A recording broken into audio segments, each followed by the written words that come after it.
Tonight, we're diving into a story of hunger, pride, and the deadly secrets buried beneath England's glittering aristocracy. A woman who refused to beg, a man haunted by blood and war, and a truth so devastating it would shake an entire county to its foundations. Stay with me until the very end to find out how one moment of collapse changed everything. And don't forget to hit that like button and drop a comment telling me what city you're watching from right now. The ballroom glittered like a jewel box turned inside out, all crystal chandeliers and silk gowns swirling beneath golden candlelight. The autumn ball at Ashford Manor was the event of the season, where England's finest families gathered to display their wealth, their daughters, and their carefully polished reputations. Elena Whitlock stood near the edge of the dance floor, her spine straight as an iron rod despite the way the room tilted and swayed before her eyes. She wore the same emerald gown she'd worn to 3 balls this season, the only one still decent enough to hide the fraying hem and the places where she'd let out the seams with trembling fingers. Her dark hair was pinned in an elegant twist that had taken an hour to achieve in front of a cracked mirror, her gloves spotless white despite being washed so many times the silk had gone thin as cobweb. To anyone watching, Elena Whitlock looked exactly like what she'd been born to be, a daughter of the gentry, poised and proper, her chin lifted with the kind of pride that came from generations of good breeding. No one could see that she hadn't eaten a real meal in 4 days. "My dear Elena," Lady Pemberton cooed as she swept past, her massive skirts taking up half the corridor. "Still gracing us with your presence, I see. How resilient of you." The words dripped with poison wrapped in silk. Elena smiled graciously, the expression she'd perfected over months of enduring these barbed kindnesses. "Lady Pemberton, always a pleasure." "I was just saying to Lord Pemberton." The older woman leaned in, her voice dropping to a stage whisper that carried perfectly to the cluster of young ladies nearby. "How remarkable it is that the Whitlock name still appears on invitation lists, after everything that happened with the mine. Such a tragedy. All those poor dead miners. And the debts. My goodness, the debts." Elena's fingers tightened on her fan, the carved ivory pressing into her palm hard enough to bruise. But her smile never wavered. "Indeed, tragedy has a way of revealing character, doesn't it?" Lady Pemberton's eyes narrowed, unsure whether she'd been complimented or insulted. Before she could respond, her daughter Charlotte appeared at her elbow, barely suppressing a smirk. "Mama, we should find our seats for supper. I heard they're serving 4 courses tonight. Can you imagine?" Charlotte's gaze slid to Elena, saccharine sweet and venomous. "I do hope there's enough for everyone." The casual cruelty landed like a physical blow. Elena felt the familiar twist in her empty stomach, the hollow ache that had become her constant companion. She'd grown skilled at ignoring it, at ignoring the way her vision sometimes went spotty at the edges, the way her hands trembled if she stood too long, the gnawing weakness that made every step feel like wading through deep water. "How thoughtful of you to worry," Elena said softly. "Though I find my appetite is quite satisfied these days." It wasn't a lie. After weeks of near starvation, her body had stopped screaming for food. Now it just whispered, a constant low hum of exhaustion that she'd learned to push through like one might push through a bitter winter wind. The Pembertons drifted away in a rustle of expensive fabric, leaving Elena alone again at the edge of the glittering crowd. She pressed her gloved hand briefly to her stomach, willing it to settle, to be quiet, to give her just a few more hours before she could escape back to the cold, empty halls of Whitlock House. "Miss Whitlock?" The voice came from her left, smooth and cultured. Thomas Garrett, a banker's son with political ambitions and an eye for advantageous marriages, appeared at her elbow with a practiced smile. "Mr. Garrett," Elena nodded politely. "I was hoping you might honor me with a dance." His eyes traveled over her in a way that made her skin crawl. "Before the evening grows too late." "Before you collapse from hunger," his tone suggested. "Before you embarrass yourself in front of everyone." They all knew. Of course they knew.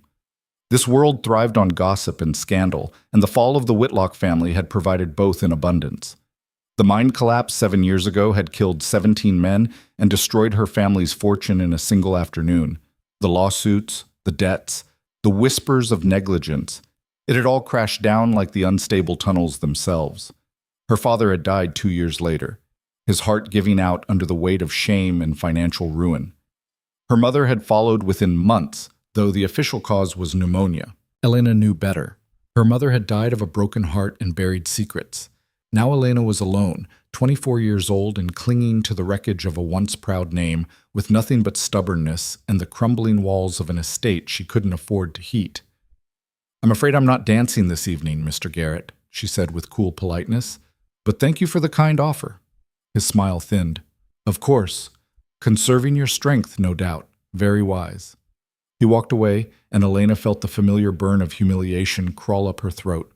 She wanted to scream at them all, at their casual cruelty, their smug superiority, their comfortable lives built on the backs of people they never thought about. But she didn't scream. She smiled. She nodded. She stood there in her carefully mended gown and pretended she belonged among them, because the alternative was admitting defeat. And Elena Whitlock had learned long ago that defeat was not survival. The orchestra struck up a waltz, and couples began to fill the floor in a swirl of color and movement. Elena took a small step backward, intending to retreat to the shadows near the terrace doors where she could sit and rest without drawing attention. That's when she saw him. Adrian Hale, Viscount Thornfield, stood near the main entrance like a wolf that had wandered into a henhouse.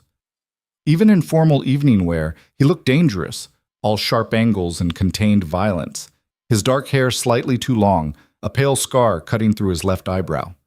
He'd been gone for nearly 3 years, serving the crown in some capacity no one spoke about openly, but everyone whispered about after enough wine. The rumors painted him as everything from a spy to an assassin, a man who'd done the Empire's dirty work in dark corners of the world where gentlemen didn't venture. He'd returned to England 6 months ago, and society hadn't quite figured out what to make of him yet. Elena had seen him only once since his return, at a garden party where he'd stood apart from the crowd, watching everything with eyes that seemed to catalog threats and calculate odds of survival. Those eyes had passed over her without recognition. Why would they? She was nobody now, a faded ghost of old money with nothing to offer. But now those eyes found her across the crowded ballroom, and something in his expression shifted. Elena looked away quickly, her heart suddenly hammering. She didn't need the attention of a man like Adrian Hale. Dangerous men brought dangerous complications, and her life was complicated enough. "Miss Whitlock." The bright, carrying voice belonged to Margaret Ashford, the host's daughter, and one of the few people who still treated Elena with genuine kindness. She swept over in a cloud of pink silk, her round face flushed with excitement. "There you are. I've been looking everywhere. You simply must meet Viscount Thornfield. He's just returned from abroad, and Mama insists on introducing all the eligible ladies." Margaret linked her arm through Elena's, already tugging her forward. "Come, before Lady Pemberton claims him. You know how she is with Charlotte." "Margaret, I don't think—" But Margaret was already pulling her through the crowd, navigating the clusters of gossiping matrons and preening debutantes with the determination of a woman on a mission. Elena's vision swam slightly at the sudden movement, and she had to concentrate on putting one foot in front of the other without stumbling. They emerged in front of Adrian Hale, and up close he was even more intimidating than from across the room. He stood well over 6 feet, his shoulders broad beneath his perfectly tailored evening coat, and those eyes, gray as storm clouds, fixed on Elena with an intensity that made her breath catch. "Viscount Thornfield," Margaret gushed. "May I present Miss Elena Whitlock of Whitlock House." "Miss Whitlock?" His voice was deep, rougher than the polished tones of the other men here, with an edge that suggested he'd learned to speak in harsher places than ballrooms. He bowed slightly, his gaze never leaving hers. "A pleasure." "My lord." Elena curtsied, grateful for the automatic muscle memory because her mind had gone oddly blank. "Welcome back to England." "Thank you, though I'm beginning to wonder if I should have stayed away." A hint of dry humor touched his words. "These gatherings feel more dangerous than half the places I've been." Margaret giggled. "Oh, you're dreadful, though you're not wrong. The gossip here could fell stronger men than you." "I doubt that very much," Elena heard herself say, then immediately regretted it when both of them looked at her in surprise. But Adrian's mouth curved in what might have been the ghost of a smile. You might be surprised what can fell a man, Miss Whitlock. It's rarely what you expect. The orchestra swelled into a new waltz, and Margaret, bless her romantic heart, seized the opportunity. Oh, the Viennese waltz! Viscount Thornfield, you simply must dance it. And Elena is an absolutely divine dancer, though she won't admit it. She beamed at them both. Go on, before the floor fills up. Margaret, I really shouldn't, Elena began, but Adrian was already offering his hand. Would you honor me, Miss Whitlock? His tone made it clear she could refuse. His eyes told her he'd noticed something, perhaps the way she'd braced herself against Margaret's arm, perhaps the too careful way she held herself, perhaps something else entirely. Elena hesitated. Every instinct screamed at her to decline, to retreat to safety, to avoid the risk of exposure. But refusing would draw more attention than accepting, and she'd learned to pick her battles carefully. Of course, my lord. She placed her gloved hand in his, and even through the layers of fabric she could feel the calluses, the strength, the barely restrained power in his grip. He led her onto the dance floor with the easy confidence of a man who'd navigated far more treacherous terrain than a ballroom. His hand settled at her waist, proper and correct, but the warmth of it seemed to burn through the silk of her gown. The music began, and they swept into the waltz. Adrian moved with surprising grace for a man of his size, guiding her through the turns with a sureness that required no thought. For a few blessed moments, Elena let herself sink into the rhythm of the dance, the familiar steps a welcome relief from the constant vigilance required to hide her weakness. You're very light on your feet, Adrian observed, his voice low enough that only she could hear over the music. Though you're also swaying slightly. Should I be concerned? Elena's eyes snapped to his face, but found no mockery there. Only a clinical assessment, the kind a soldier might make of a wounded comrade. I'm perfectly fine, my lord. Forgive me, but you're not. He executed a smooth turn, keeping her steady as they navigated around another couple. You're pale, your breathing is shallow, and you've been gripping my hand progressively tighter for the last minute. If you're ill, I am not ill. The words came out sharper than intended, touched with the fierce pride that was all she had left. I'm merely tired. It's been a long evening. His gray eyes studied her with uncomfortable perception. When did you last eat? The question, asked so bluntly and with such directness, caught her completely off guard. Elena felt the blood drain from her face, felt the ballroom tilt dangerously. That's hardly an appropriate... Miss Whitlock! He said her name like a command, the tone of someone used to being obeyed in matters of life and death. Answer the question. I don't see how that's any of your concern, my lord. She tried to sound haughty, dismissive, but her voice came out thready and weak even to her own ears. The room was spinning now, a carousel of candles and silk and judging faces. Elena's vision tunneled, darkness creeping in from the edges. She tried to pull in a breath, but her lungs wouldn't cooperate. Her legs had gone to water beneath her, and the only thing keeping her upright was Adrian's iron grip. I've got you, she heard him say, and then the floor was rushing up to meet her. Except it wasn't the floor. It was Adrian's arms catching her as she collapsed, lifting her with effortless strength as the ballroom erupted in gasps and shocked whispers around them. Someone get a doctor, Adrian's voice cut through the chaos, calm and commanding. Now! My lord, perhaps if you set her down. That was Lady Ashford, fluttering nearby. She needs air and quiet, not more gawking idiots crowding around. Adrian was already moving, carrying Elena through the stunned crowd toward the doors. Where's a private room? The blue parlor, down the hall to the left. Get the doctor there.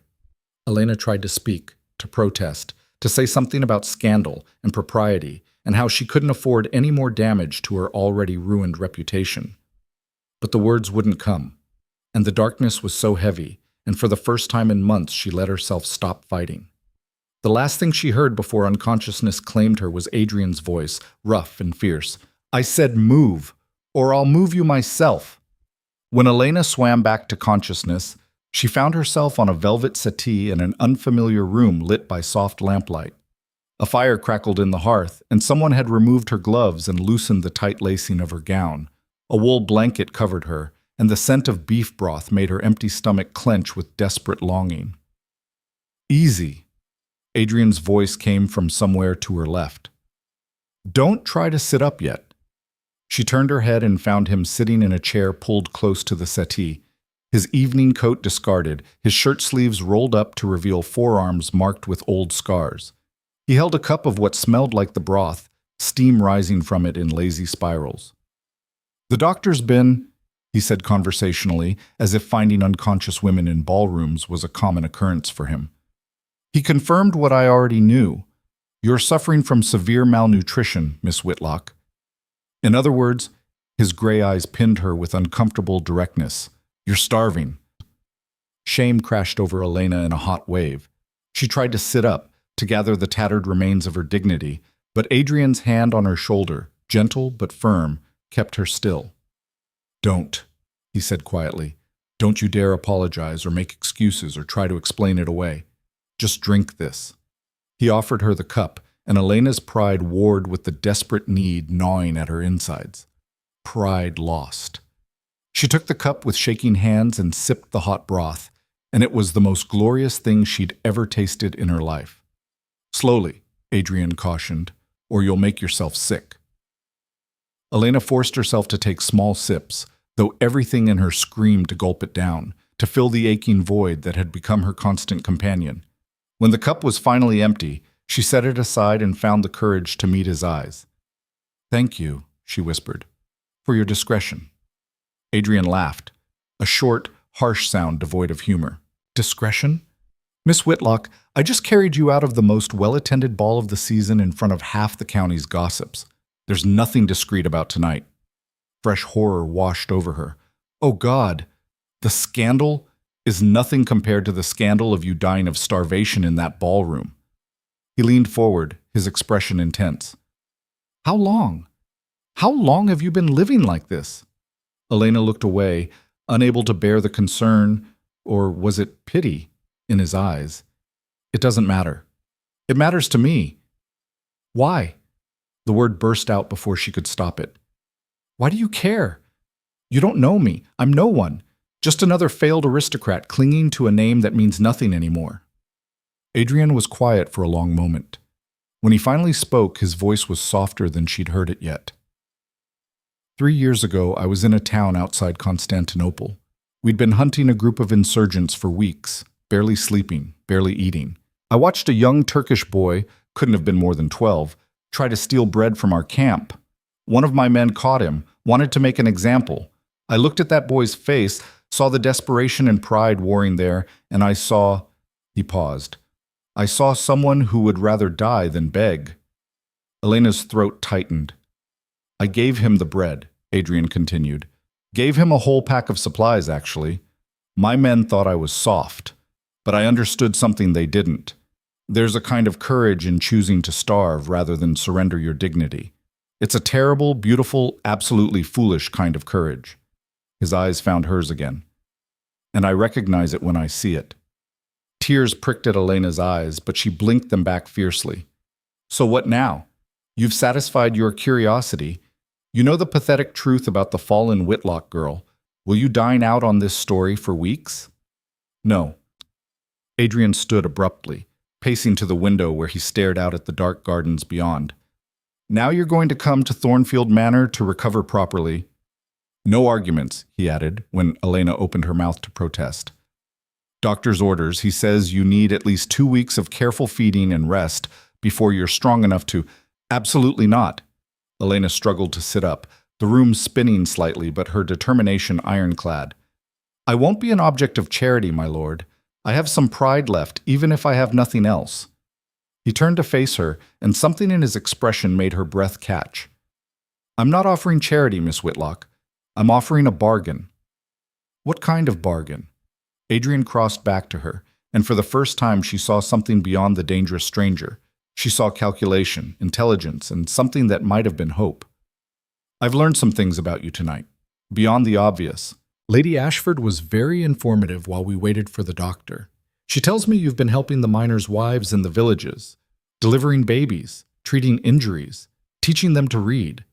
His eyes gleamed with something Elena couldn't name. She says you saved 3 women from childbed fever last winter alone. walking through snow to reach them because no doctor would come. Elena's cheeks flushed.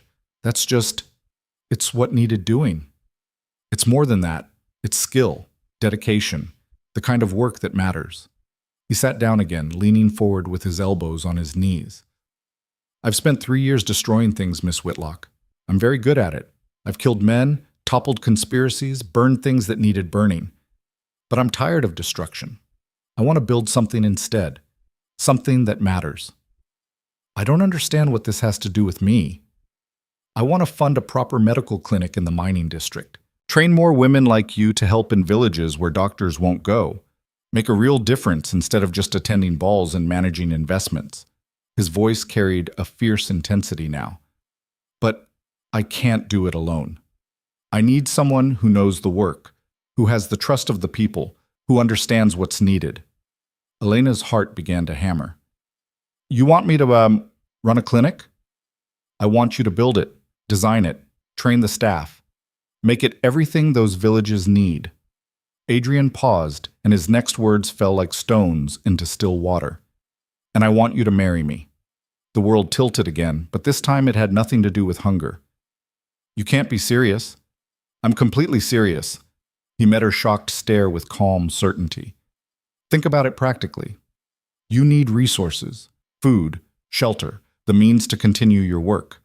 I need purpose. And perhaps someone who won't look at me like I'm a monster fresh from hell. A wry smile touched his mouth. Society expects me to marry eventually. Why not marry someone who'll actually do something useful with the position? This is insane, Elena whispered. You're proposing a business arrangement, a marriage based on medical clinics and mutual benefit? I'm proposing a partnership between two people who've survived things that should have broken them. Adrian's voice gentled. I'm not asking for love, Miss Whitlock. I'm not even asking for affection. I'm asking if you're brave enough to take a chance on something different, something real. Elena stared at him, her mind racing through 1,000 objections, 1,000 reasons this was madness. But beneath the shock and confusion, something else stirred, something that felt dangerously like hope. I need time, she said finally, to think, to consider. Take all the time you need. Adrian stood, retrieving his coat. But you'll do your thinking at Thornfield Manor, where there's food and warmth and no one whispering about your family's fall. Doctor's orders, he added with a slight smile. And mine. Before she could protest again, the door opened and Lady Ashford appeared, her face a study in concern and barely suppressed excitement. Miss Whitlock! Oh, my dear, we've been so worried. The Viscount insists you must stay with his household to recover. Isn't that generous? Of course, I've sent word to have your things brought round. Your housekeeper was most understanding. Elena shot Adrian a look that promised future retribution, but he merely smiled blandly back. It's settled then, he said. Welcome to Thornfield Manor, Miss Whitlock. I think you'll find it far more comfortable than that cold pile of stones you've been rattling around in. And despite everything, the shock, the confusion, the sheer audacity of the man, Elena felt the corner of her mouth twitch in what might have been the beginning of a smile. Perhaps, she thought, as Lady Ashford fussed over her and Adrian made arrangements for her transport, perhaps sometimes survival meant accepting help, even from dangerous strangers with scars and secrets and impossible proposals.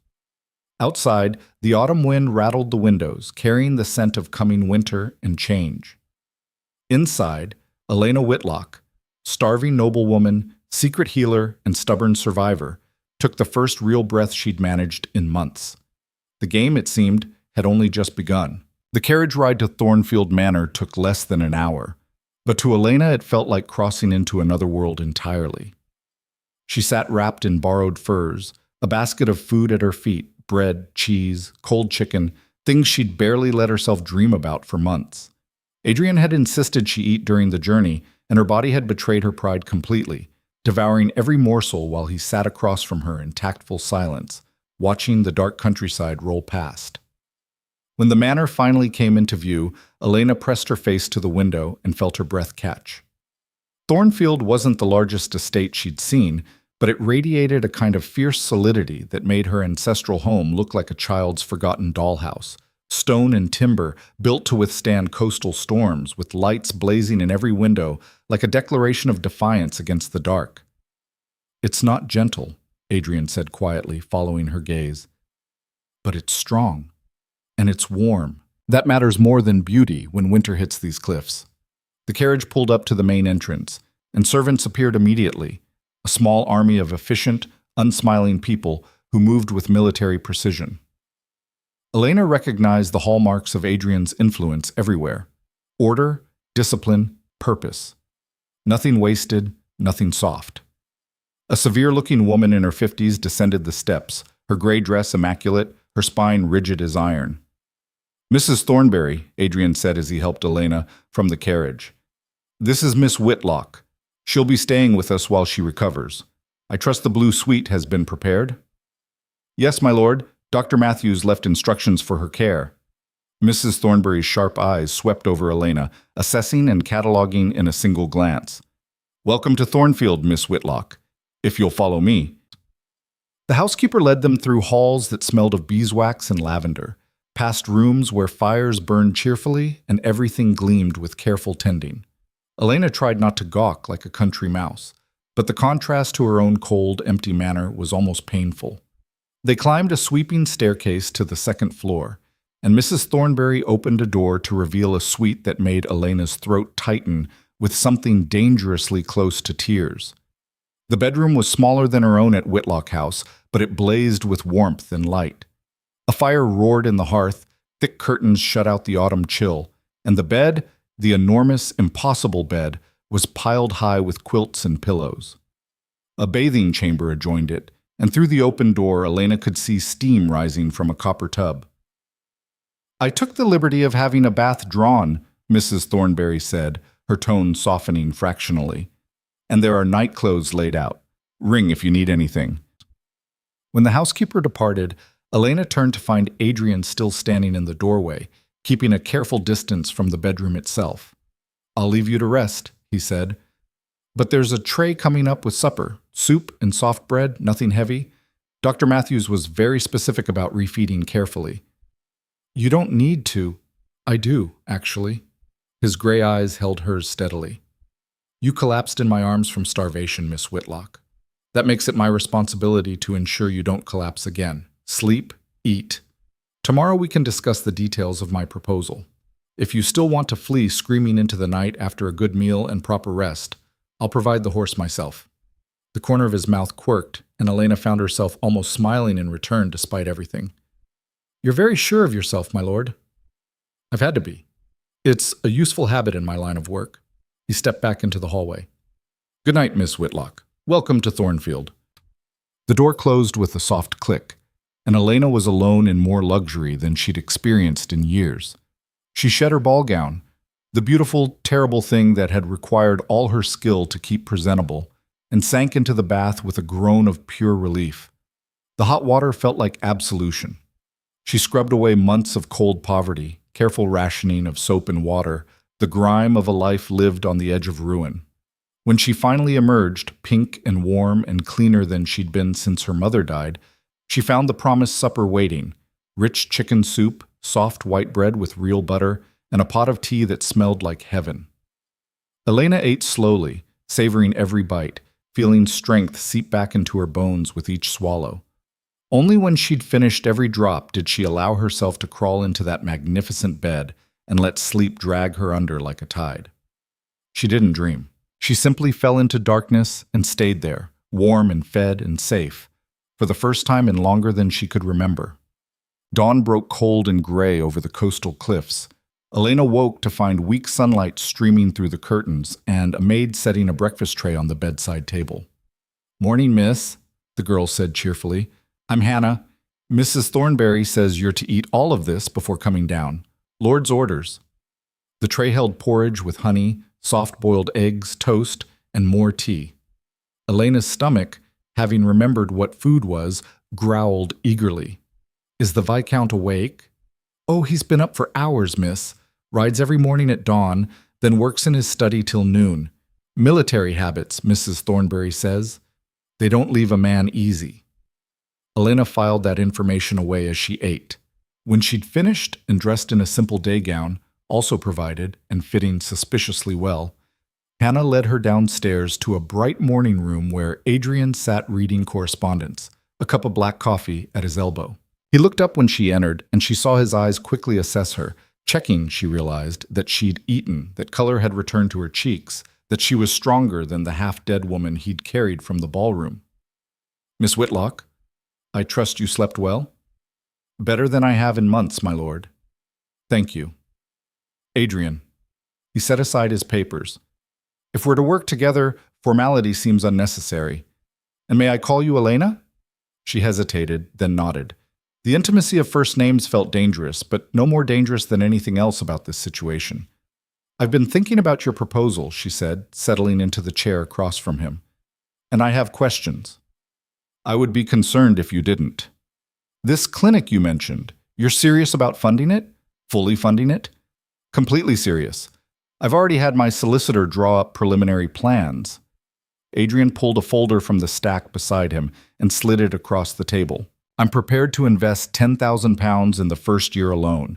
Building, equipment, salaries for trained staff, whatever you deem necessary." Elena's hands shook as she opened the folder.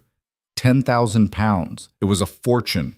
More than her entire estate was worth, more than she could have dreamed of raising in a lifetime of begging wealthy donors. "Why?" The word came out as barely a whisper. "Why would you do this?" Adrian was quiet for a long moment, staring into his coffee as if it held answers. "Because I've seen what happens when people have no access to care," he said finally. "In the places I've been, the work I've done. You watch enough women die in childbirth, enough children waste away from preventable illness, and you start to wonder what the point is of all that sacrifice and bloodshed if nothing actually changes." His eyes lifted to hers, and she saw old pain there, carefully controlled. "I can't undo the things I've done, but maybe I can build something that helps people instead of destroying them." The raw honesty in his voice struck something deep in Elena's chest. This wasn't a game to him. This was penance. "And the marriage?" she asked quietly. "Where does that fit in your grand plan?" "Practically, it gives you legal authority and social standing to run the clinic without constant challenge. Unmarried women of your station don't typically manage large medical facilities. As my Viscountess, no one would dare question your authority." He paused. "Personally, it gives me a partner who understands what real work looks like, and perhaps a reason to stay in England instead of accepting the next mission that would likely get me killed." "You make it sound so simple." "It's not simple at all." Adrian's smile was rueful. "It's complicated and unconventional and likely to cause significant scandal. But I learned something in the years I was away, Elena. The conventional path isn't always the right one. Sometimes the only way forward is to make your own road." Elena looked down at the papers in her hands, architectural drawings, budget estimates, lists of medical supplies. Her heart hammered against her ribs. "I would have complete control over the clinic's operations?" "Complete control. I'll provide funding and protection from political interference. You'll provide expertise and vision." "And the marriage itself? What would you expect?" Adrian leaned back in his chair, his expression carefully neutral. "Respect, honesty, a united front in public. Beyond that," he shrugged. "I've lived in close quarters with people I trusted with my life but didn't particularly like. I've shared tents with soldiers who snored like freight trains and never bathed. I think I can manage sharing a household with an intelligent woman who has her own purpose." "That's not what I meant." Elena felt heat rise to her cheeks. "I'm asking about expectations of intimacy." Understanding flickered in his eyes, followed by something that might have been embarrassment. No, I wouldn't. That is to say, this would be a partnership of convenience, not—" He cleared his throat. "Separate bedrooms, no expectations. If at some point in the future we both decided, but no, nothing unless mutually agreed. You have my word." The relief that flooded through Elena was almost dizzying.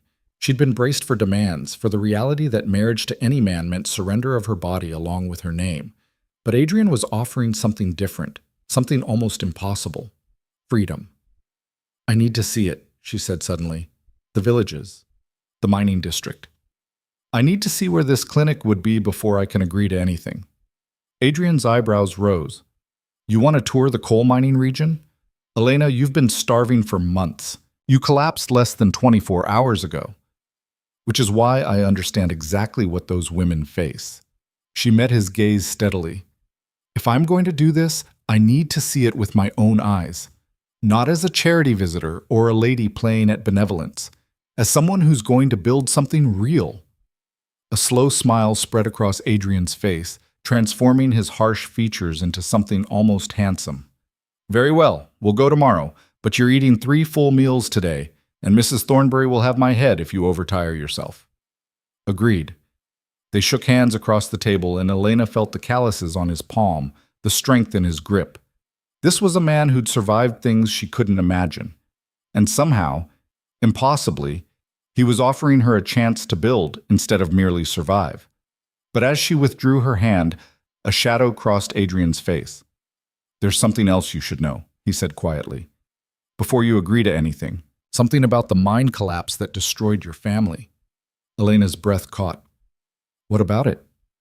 I've been conducting my own investigation, quietly, looking into the records from 7 years ago. Adrian's jaw tightened. There are irregularities, safety inspections that were falsified, investment records that don't match up. Someone profited significantly from that disaster, Elena, and I'm going to find out who. The room suddenly felt very cold despite the blazing fire. Why are you telling me this? Because if you marry me, you'll be part of that investigation whether you want to be or not. And because... He hesitated, then continued with obvious reluctance. Because my father was one of the investors in that mine. He died 3 years ago, but his financial records are part of what I'm examining. If he was involved in the corruption that caused the collapse, then your investigation could destroy your family's name along with mine. Elena finished the thought, her mind racing. And you're still willing to pursue it? I am. Adrian's voice was flat, final. I've seen too much death caused by powerful men covering their mistakes. If my father was responsible, even partially, then that truth needs to come out, no matter what it costs me. Elena stared at him, this scarred stranger who kept surprising her with his brutal honesty and unexpected honor. Most men would have buried evidence that implicated their own family. Adrian was offering to excavate it. Consequences be damned. You're either very brave or very foolish, she said softly. Probably both. His smile was grim. So, knowing all of that, do you still want to proceed? Elena thought of the 17 miners who'd died in that collapse, of her mother, who'd spent her final years broken by grief and secrets, of the families still struggling in those villages, still burying children and wives who might have lived with proper care. Yes, she said, but I want to be part of the investigation. If we're going to drag this into the light, I want to help. Adrian studied her for a long moment, then nodded slowly. Partners, then, in all of it. Partners. Cut. The next morning dawned gray and bitter, with wind howling off the sea and rain threatening in the heavy clouds. Adrian's head groom looked dubious as he prepared the horses. Weather's turning nasty, my lord. Might be better to wait. We'll manage, Thomas. Miss Whitlock needs warm clothes and a steady horse. Can you provide both? Within the hour, Elena found herself dressed in borrowed riding gear that had been modified from something that must have belonged to Adrian's mother. Long dead, Mrs. Thornbury had mentioned briefly. The clothes fit well enough, and the thick wool kept out the worst of the wind. Adrian appeared leading 2 horses, a massive gray gelding for himself and a smaller chestnut mare with kind eyes. This is Copper, he said, helping Elena mount. She's steady and intelligent. She'll take care of you even if the weather turns foul.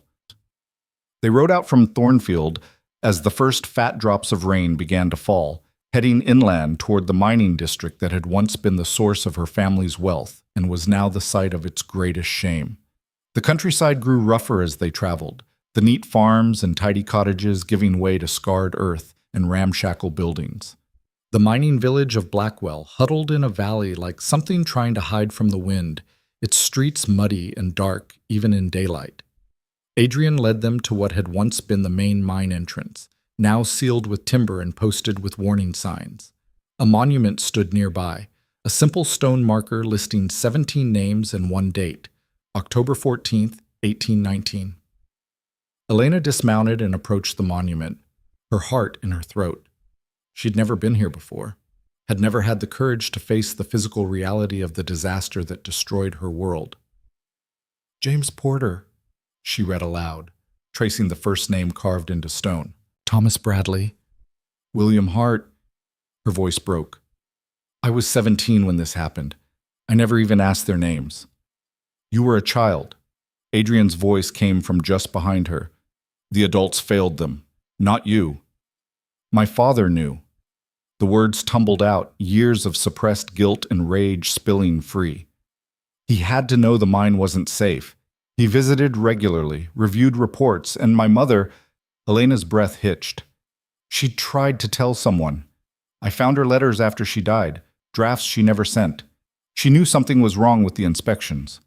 Adrian's hand settled on her shoulder, warm and steady. Then we finish what she started. A voice called out from across the muddy square. Miss Whitlock? Miss Elena Whitlock? They turned to see a woman approaching, thin and worn, probably 40 but looking 60, wrapped in a shawl that had been mended 100 times.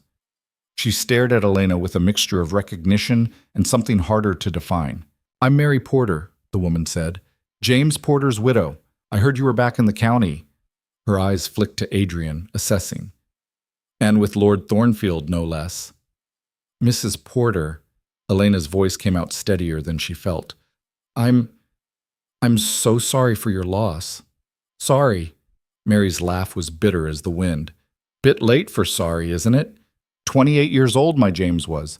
Left me with 3 babies and no way to feed them. Your family got lawsuits and gossip. We got hunger. The words hit like physical blows, but Elena didn't flinch. She deserved this, deserved worse. You're right, she said quietly. Sorry doesn't feed children or bring back the dead, but I'm here because I want to build something. A clinic here in Blackwell, staffed and funded properly, so that women like you have help when you need it. Mary's eyes narrowed with suspicion. More charity from the gentry? Come to ease your conscience? No. Elena met the widow's hostile gaze directly. I'm not offering charity. I'm offering training, jobs. The chance for women in this village to become skilled birth attendants and healers. Real work, with real pay. Why? Mary's voice dripped with disbelief. Why would a Whitlock do anything for us except take? Because I've spent the last 6 months helping deliver babies in villages like this. Because I've held women's hands while they died from preventable complications. Because, Elena's voice hardened, because someone needs to actually do something instead of just wringing their hands and moving on. A small crowd had gathered now, drawn by the confrontation. Elena recognized some faces from her quiet visits to surrounding villages, women she'd helped, children she'd treated. But there were others who watched with open hostility, seeing only the name Whitlock and the sins attached to it. And what about justice? An older man pushed forward, his face seamed with coal dust that would never fully wash away. What about answers for why those men died? Your father took that truth to his grave, Miss Whitlock. What about that? Adrian stepped forward before Elena could respond, his voice cutting through the rising mutters like a blade. Then help us find it, he said, addressing the crowd with the same command he must have used on soldiers. I'm investigating the collapse, looking into every investor, every inspection, every decision that led to that day. If corruption caused those deaths, I'll prove it, and I'll make sure every responsible party is held accountable. Big words from a viscount, someone called out. What do you care about dead miners? Because my father was one of the investors. Adrian's words fell into stunned silence. And if he contributed to that disaster through negligence or corruption, his name deserves to be dragged through the mud along with everyone else responsible. The crowd stirred, uncertain how to respond to such brutal honesty from a nobleman. Mary Porter studied Adrian with new interest. You'd really do that? Ruin your own family name for the truth? I've done harder things for less worthy causes, Adrian said flatly. The truth is the least these men deserve. Elena felt something shift in the atmosphere, not acceptance exactly, but a crack in the wall of hostility. These people had spent 7 years being lied to, dismissed, and forgotten. The simple act of acknowledging their pain and promising real investigation was more than they'd ever been offered. "I'll help." Mary's voice was quiet but firm. "My James kept a journal, wrote down things he saw in the mine that worried him. I never showed it to the inquiry because—" She looked down at her worn hands. "Because I was scared they'd find a way to blame the workers instead of the owners. But if you're serious about finding truth, you can read it." "I'm serious," Adrian said, "and anything you can provide will be kept safe. You have my word." More voices rose from the crowd now. Other widows, other workers who'd been there the day of collapse. People with fragments of information they'd been too afraid to share before. Adrian produced a notebook and began taking names, promising to visit each one personally to hear their stories. Elena watched him work with growing amazement. This was what he'd learned in 3 years of dangerous service: how to win trust, how to gather intelligence, how to turn frightened people into allies. He moved through the crowd with quiet competence, and she saw some of the suspicion fade as people recognized someone who actually listened. When the crowd finally dispersed, Adrian turned to Elena with a grim expression. "This is bigger than I thought. The amount of evidence that's been suppressed." He shook his head. "Someone with real power has been keeping this buried." "Can we really expose it?" Elena asked quietly. "Against people with that kind of influence?" "We have to try. These people have been waiting 7 years for someone to care enough to dig." Adrian's jaw tightened. "Besides, I have a few advantages. Connections in London, favors owed from my previous work, and a complete willingness to burn every social bridge I have if necessary." Elena felt a fierce rush of gratitude and something deeper, respect, admiration, maybe the first stirrings of actual trust. "Then let's burn them together," she said.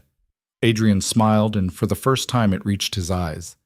They spent the rest of the day touring Blackwell and the surrounding villages, identifying a plot of land suitable for the clinic, meeting with women who might be interested in training. By the time they rode back toward Thornfield, rain was falling in earnest, and darkness crept across the hills. Elena was exhausted but burning with purpose. For the first time since her family's collapse, she felt like she was moving forward instead of just surviving. They were halfway home when Adrian suddenly reined in his horse, his whole body going tense. Elena pulled up beside him. "What is it?" "Someone's following us." His voice was low, controlled. "Has been since we left Blackwell. 2 riders staying just out of sight." Fear spiked through Elena's chest.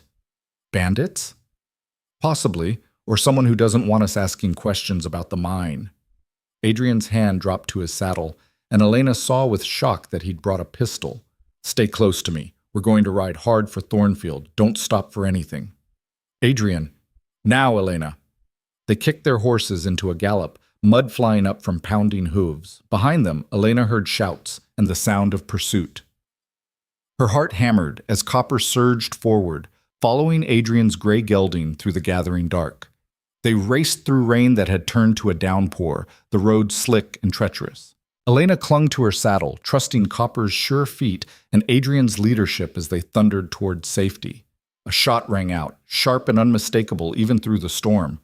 Elena screamed as something whizzed past her head. "Keep riding," Adrian shouted. He twisted in his saddle and fired back, the muzzle flash bright in the darkness. "Don't stop." They burst through Thornfield's gates and didn't slow until they reached the main courtyard, where grooms ran out in alarm. Adrian was off his horse instantly, pulling Elena down and pushing her toward the house. "Inside, now!" "You're bleeding!" Elena had seen the dark stain spreading across his shoulder. "It's nothing! Inside!" Mrs. Thornbury appeared at the entrance, took one look at them both, and began snapping orders. Within minutes, Elena found herself in the drawing room while the housekeeper examined Adrian's shoulder with practiced efficiency.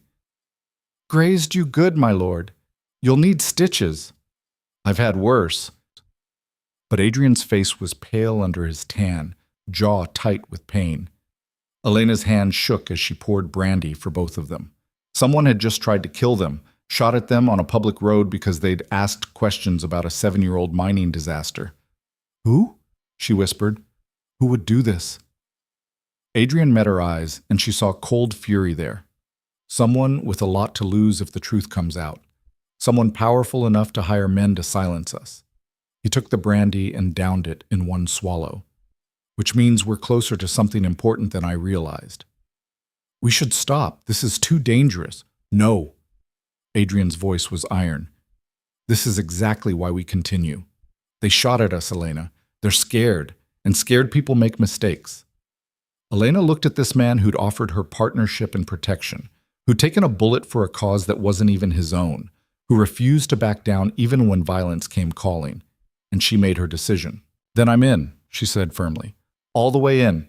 The investigation, the clinic, the marriage, all of it. Adrian's eyes widened slightly. You're sure? Someone just tried to kill us for asking questions.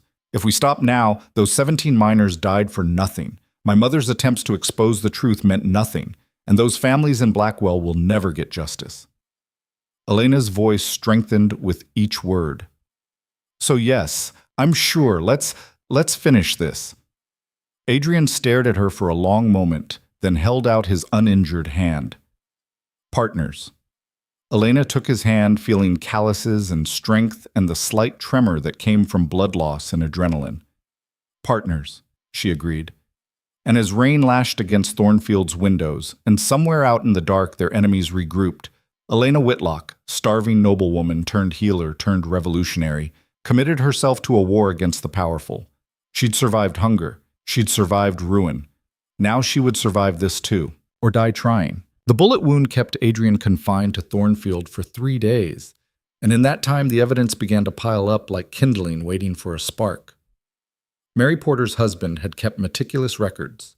James Porter's journal arrived by messenger the morning after the shooting, wrapped in oilcloth and accompanied by a brief note. For the truth, whatever it costs. Elena sat in the library reading it while Adrian dictated correspondence from his bed upstairs, Mrs. Thornberry having threatened to sit on him if he tried to leave his room before the fever broke. The journal was devastating in its simplicity. James Porter had been a shift foreman, responsible for checking tunnel integrity and reporting safety concerns.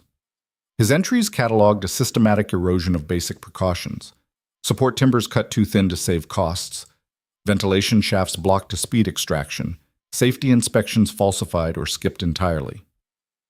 Told Mr. Grierson again about the creaking in Tunnel 7, one entry read. He said the investors won't pay for reinforcement when there's coal still to be pulled. Asked how much 17 families are worth in his ledger. He didn't answer. Elena's hands shook as she turned pages, reading the careful documentation of a man who'd known he was walking into danger every single day and had tried desperately to make someone listen. The final entry was dated 3 days before the collapse. Water seeping in through the eastern wall now showed Mr. Grierson and Mr. Whitlock both. They argued about costs. Mr. Whitlock said to wait until after the quarterly reports. Mr. Grierson agreed. I told them men would die. They said I was being hysterical. Tomorrow I'm taking this journal to the magistrate. Mary says I'm risking my position. She's right. But what good is a position if it costs me my soul?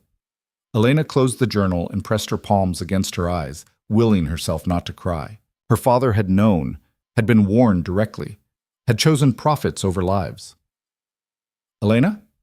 She looked up to find Adrian in the doorway, his arm in a sling, and his face still pale, but his eyes sharp with determination.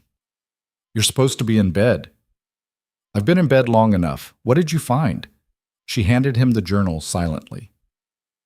Adrian read the final entry, and something dangerous flickered across his face. Your father and someone named Grierson knew the mine was unsafe.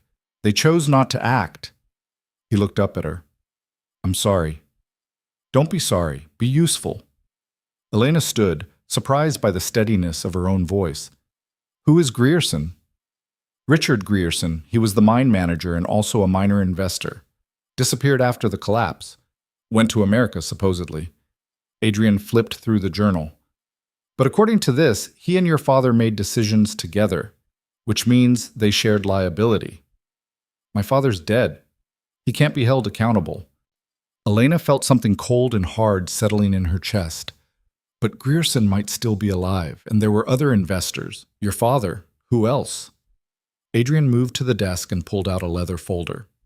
I've been working on that. The mine consortium had 5 major investors. Your father, my father, Grierson, Lord Pemberton, and Sir Charles Ashford.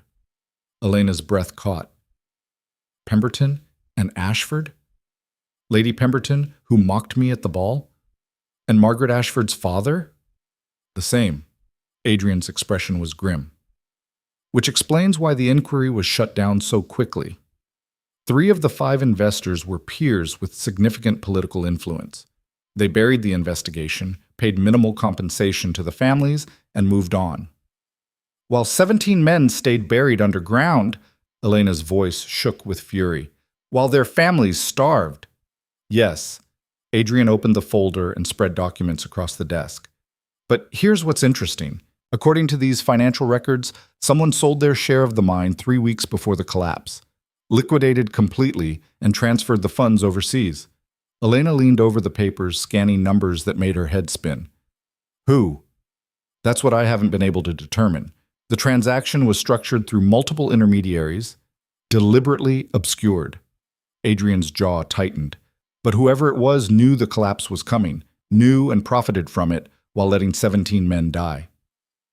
The implications crashed over Elena like a wave. This wasn't just negligence. This was murder for profit. We need more evidence, she said. Something that ties the sale to specific knowledge of the danger. Otherwise, it's just unfortunate timing. Agreed, which is why Adrian pulled out another document, this one sealed with an official stamp. I've used some connections in London to request the original inspection reports from the Board of Mines. They should arrive within the week. Will they give them to you? They will if they value my continued silence about certain activities I witnessed while abroad. Adrian's smile was sharp as a knife. I'm owed favors in high places, Elena. Time to collect. A knock interrupted them. Mrs. Thornberry entered with a silver tray bearing a single envelope. This just arrived by special courier, my lord. From London. Adrian took the envelope and broke the seal. His eyes scanned the contents, and Elena watched his expression shift from interest to shock, to cold, controlled rage. What is it? He handed her the letter without a word. Lord Thornfield, it has come to our attention that you are conducting inquiries into the Blackwell mine disaster of 1819. We must advise you most strongly to cease this investigation immediately. The matter was settled years ago through proper legal channels. Further agitation serves only to distress the affected families and disturb the peace of the county. We would hate to see your distinguished reputation, already somewhat tarnished by your recent unconventional behavior, suffer further damage through association with unfounded accusations against respected members of the peerage. Consider this a friendly warning from those who have your best interests at heart. Lord Pemberton, on behalf of the concerned citizens for county stability. Elena read it twice, her blood running colder with each pass. They're threatening you. Threatening us? Adrian corrected. That phrase about recent unconventional behavior. They mean you, your residence here, the proposed marriage. He crumpled the letter in his fist. They're saying back off, or we'll destroy your reputation and hers. Let them try. Elena surprised herself with the venom in her voice. I have no reputation left to destroy, and they've already made it clear they'll use violence if threats don't work, which means we need to move faster. Adrian began gathering documents. If we can get the original inspection reports and cross-reference them with James Porter's journal, we'll have proof of falsification, combined with the financial records showing someone profited from advanced knowledge. It won't be enough. The voice came from the doorway. They both turned to find Mrs. Thornberry standing there, her severe face troubled. Forgive me, my lord, but I couldn't help overhearing, and I know how these things work. You'll have evidence of wrongdoing, yes, but men like Pemberton and Ashford don't face consequences for evidence alone. They'll use their influence to bury it again, just like they did before. Then what do you suggest? Adrian asked quietly. The housekeeper stepped into the room and closed the door behind her. You need a public forum they can't control, a venue where the truth comes out before they can suppress it. She paused. You need the courts. Elena shook her head. A lawsuit? That could take years, and we'd need a plaintiff with standing. Not a lawsuit, Mrs. Thornberry interrupted. A coroner's inquest. By law, any citizen can petition for a new inquest if new evidence emerges in a death investigation. And an inquest is public, open court. They can't silence witnesses or suppress testimony without everyone seeing them do it. Adrian's eyes lit with understanding. A coroner's inquest into the deaths of the 17 miners. We'd need to prove new evidence has come to light. Which we have, Elena gestured to the journal. James Porter's testimony, documented in his own hand. That's new evidence. The court would have to hear it. And once the inquest is open, Adrian continued, his voice gaining momentum, we can subpoena the inspection reports, financial records, testimony from survivors. Force it all into the public eye before they can stop us. Mrs. Thornberry nodded. It's risky. They'll fight it viciously. But it's the only way to get truth on record where it can't be buried. Elena met Adrian's eyes across the desk and saw her own fierce determination reflected there. Then we file the petition, she said. Tomorrow, Adrian agreed, before they have time to prepare. Mrs. Thornberry's expression softened fractionally. Your mother would be proud, my lord. She always hated injustice. She turned to Elena. And Miss Whitlock, your mother tried to do this same thing, you know, before she died. She came to the magistrate with evidence, but she was alone and frightened, and they sent her away. You're not alone. That matters. After the housekeeper left, Elena sank into a chair, her mother's ghost suddenly filling the room. She tried, she whispered. She tried to expose them, and they silenced her. They won't silence us. Adrian's voice was iron. I faced down warlords and assassins. I'm not backing down from a handful of corrupt aristocrats who think their titles make them untouchable. Elena looked at him. This scarred, dangerous man who'd stumbled into her life at the exact moment she needed someone strong enough to stand against the storm with her. The partnership he'd proposed was evolving into something deeper, something forged in shared purpose and mutual rage against injustice. We should marry before we file the petition, she said suddenly. Adrian's eyebrows rose. Practical timing? Strategic timing. As your wife, I'll have legal standing they can't easily dismiss, and they'll have a harder time threatening or attacking me if I'm a viscountess. Elena's mind was racing now, calculating angles like a chess player planning 5 moves ahead. Plus, it removes their ammunition about scandal. We're not a fallen woman and a questionable lord. We're a married couple pursuing justice. You're sure? Once we do this, there's no going back. They'll come after us with everything they have. I know. Elena stood and crossed to him, holding out her hand. Partners. In everything. Starting now. Adrian took her hand and she felt the weight of the promise passing between them. Not love, not yet, but something equally binding. Trust. Determination. A shared willingness to burn it all down if that's what justice required. Partners, he agreed. I'll arrange for a special license. We can marry in 3 days. Make it 2, Elena said. I don't want to give them time to stop us. Well, they married in Thornfield's small chapel 48 hours later, with only Mrs. Thornberry and the local vicar as witnesses. Elena wore a simple blue dress, still borrowed, though she was beginning to regain weight and strength, and Adrian stood beside her in dark formal wear, his wounded arm still in a sling. The ceremony was brief and businesslike. They spoke vows that promised partnership and fidelity, signed documents that made their union legal, and sealed their bargain with a chaste kiss that felt oddly momentous despite its brevity. Lady Thornfield, Adrian said afterward, and Elena heard irony and satisfaction in equal measure. How does it feel to be a viscountess? Ask me again after we've survived the inquest, she replied. They filed the petition that afternoon. By evening, all of county society knew that Adrian Hale had married Elena Whitlock in a secret ceremony and immediately petitioned for a coroner's inquest into a 7-year-old mining disaster. The response was explosive. Letters arrived by the dozen, some supportive from families of the dead miners, others viciously hostile from the social elite. Lady Pemberton sent a note so poisonous it practically burned the paper. Margaret Ashford sent congratulations that seemed genuine but worried. Elena, what have you done? Father is furious. Be careful. The court granted the inquest petition within a week, scheduling it for 3 weeks hence at the county courthouse in Ashford. It would be public, formal, and impossible to suppress. which meant they had 3 weeks to gather every scrap of evidence and prepare to face enemies who would stop at nothing to keep their secrets buried.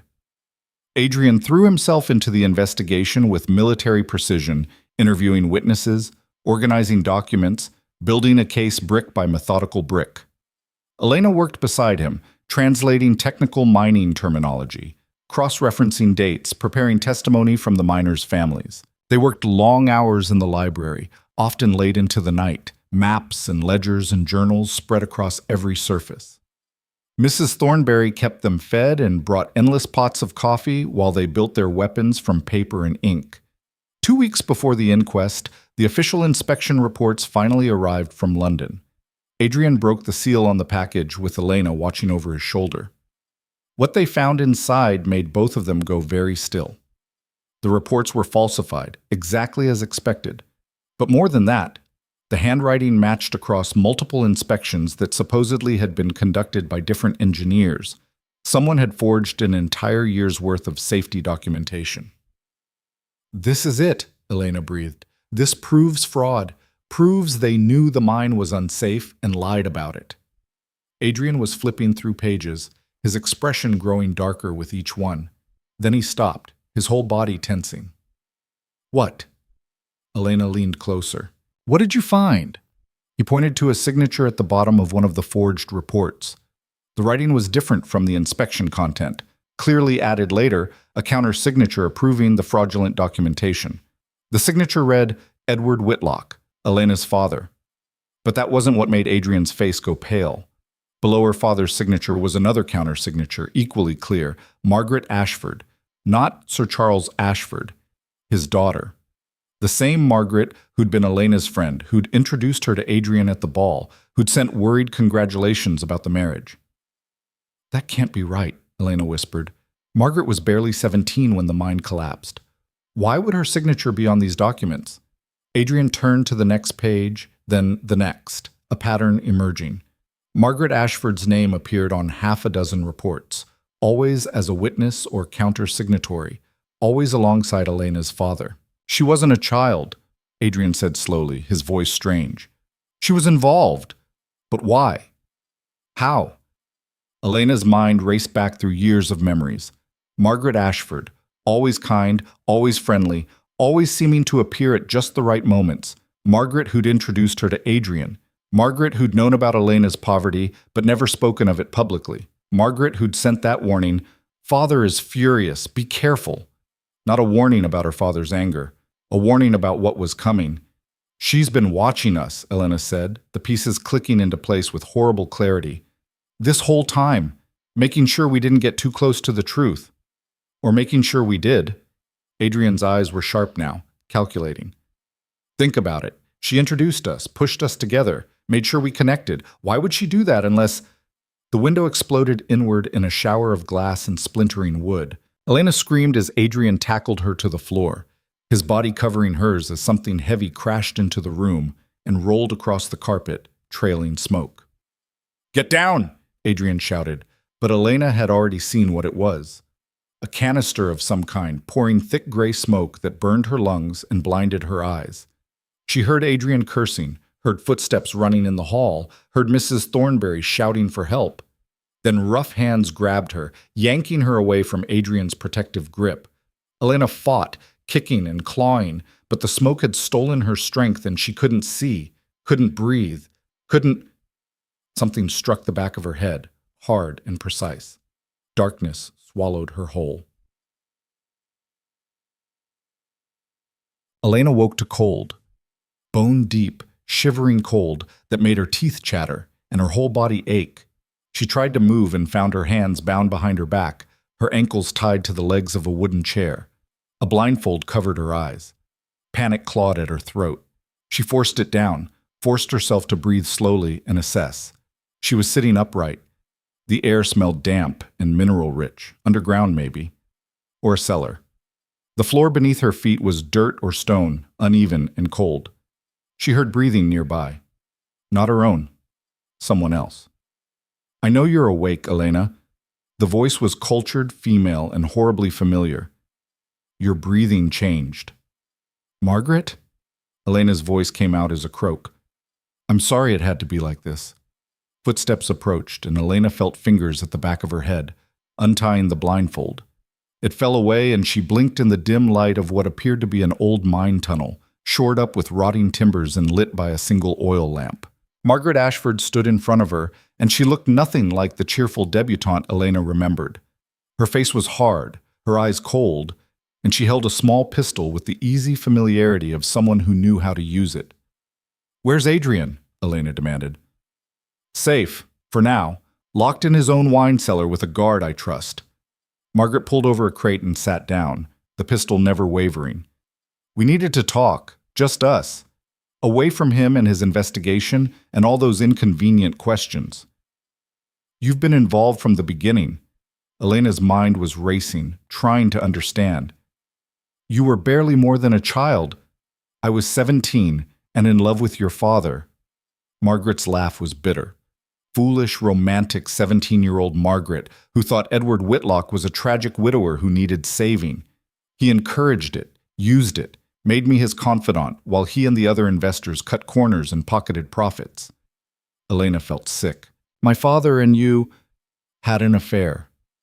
"Yes, I forged documents for him because I thought we were going to run away together after the mine paid off." Margaret's face twisted. "I was so stupid, so gloriously, catastrophically stupid.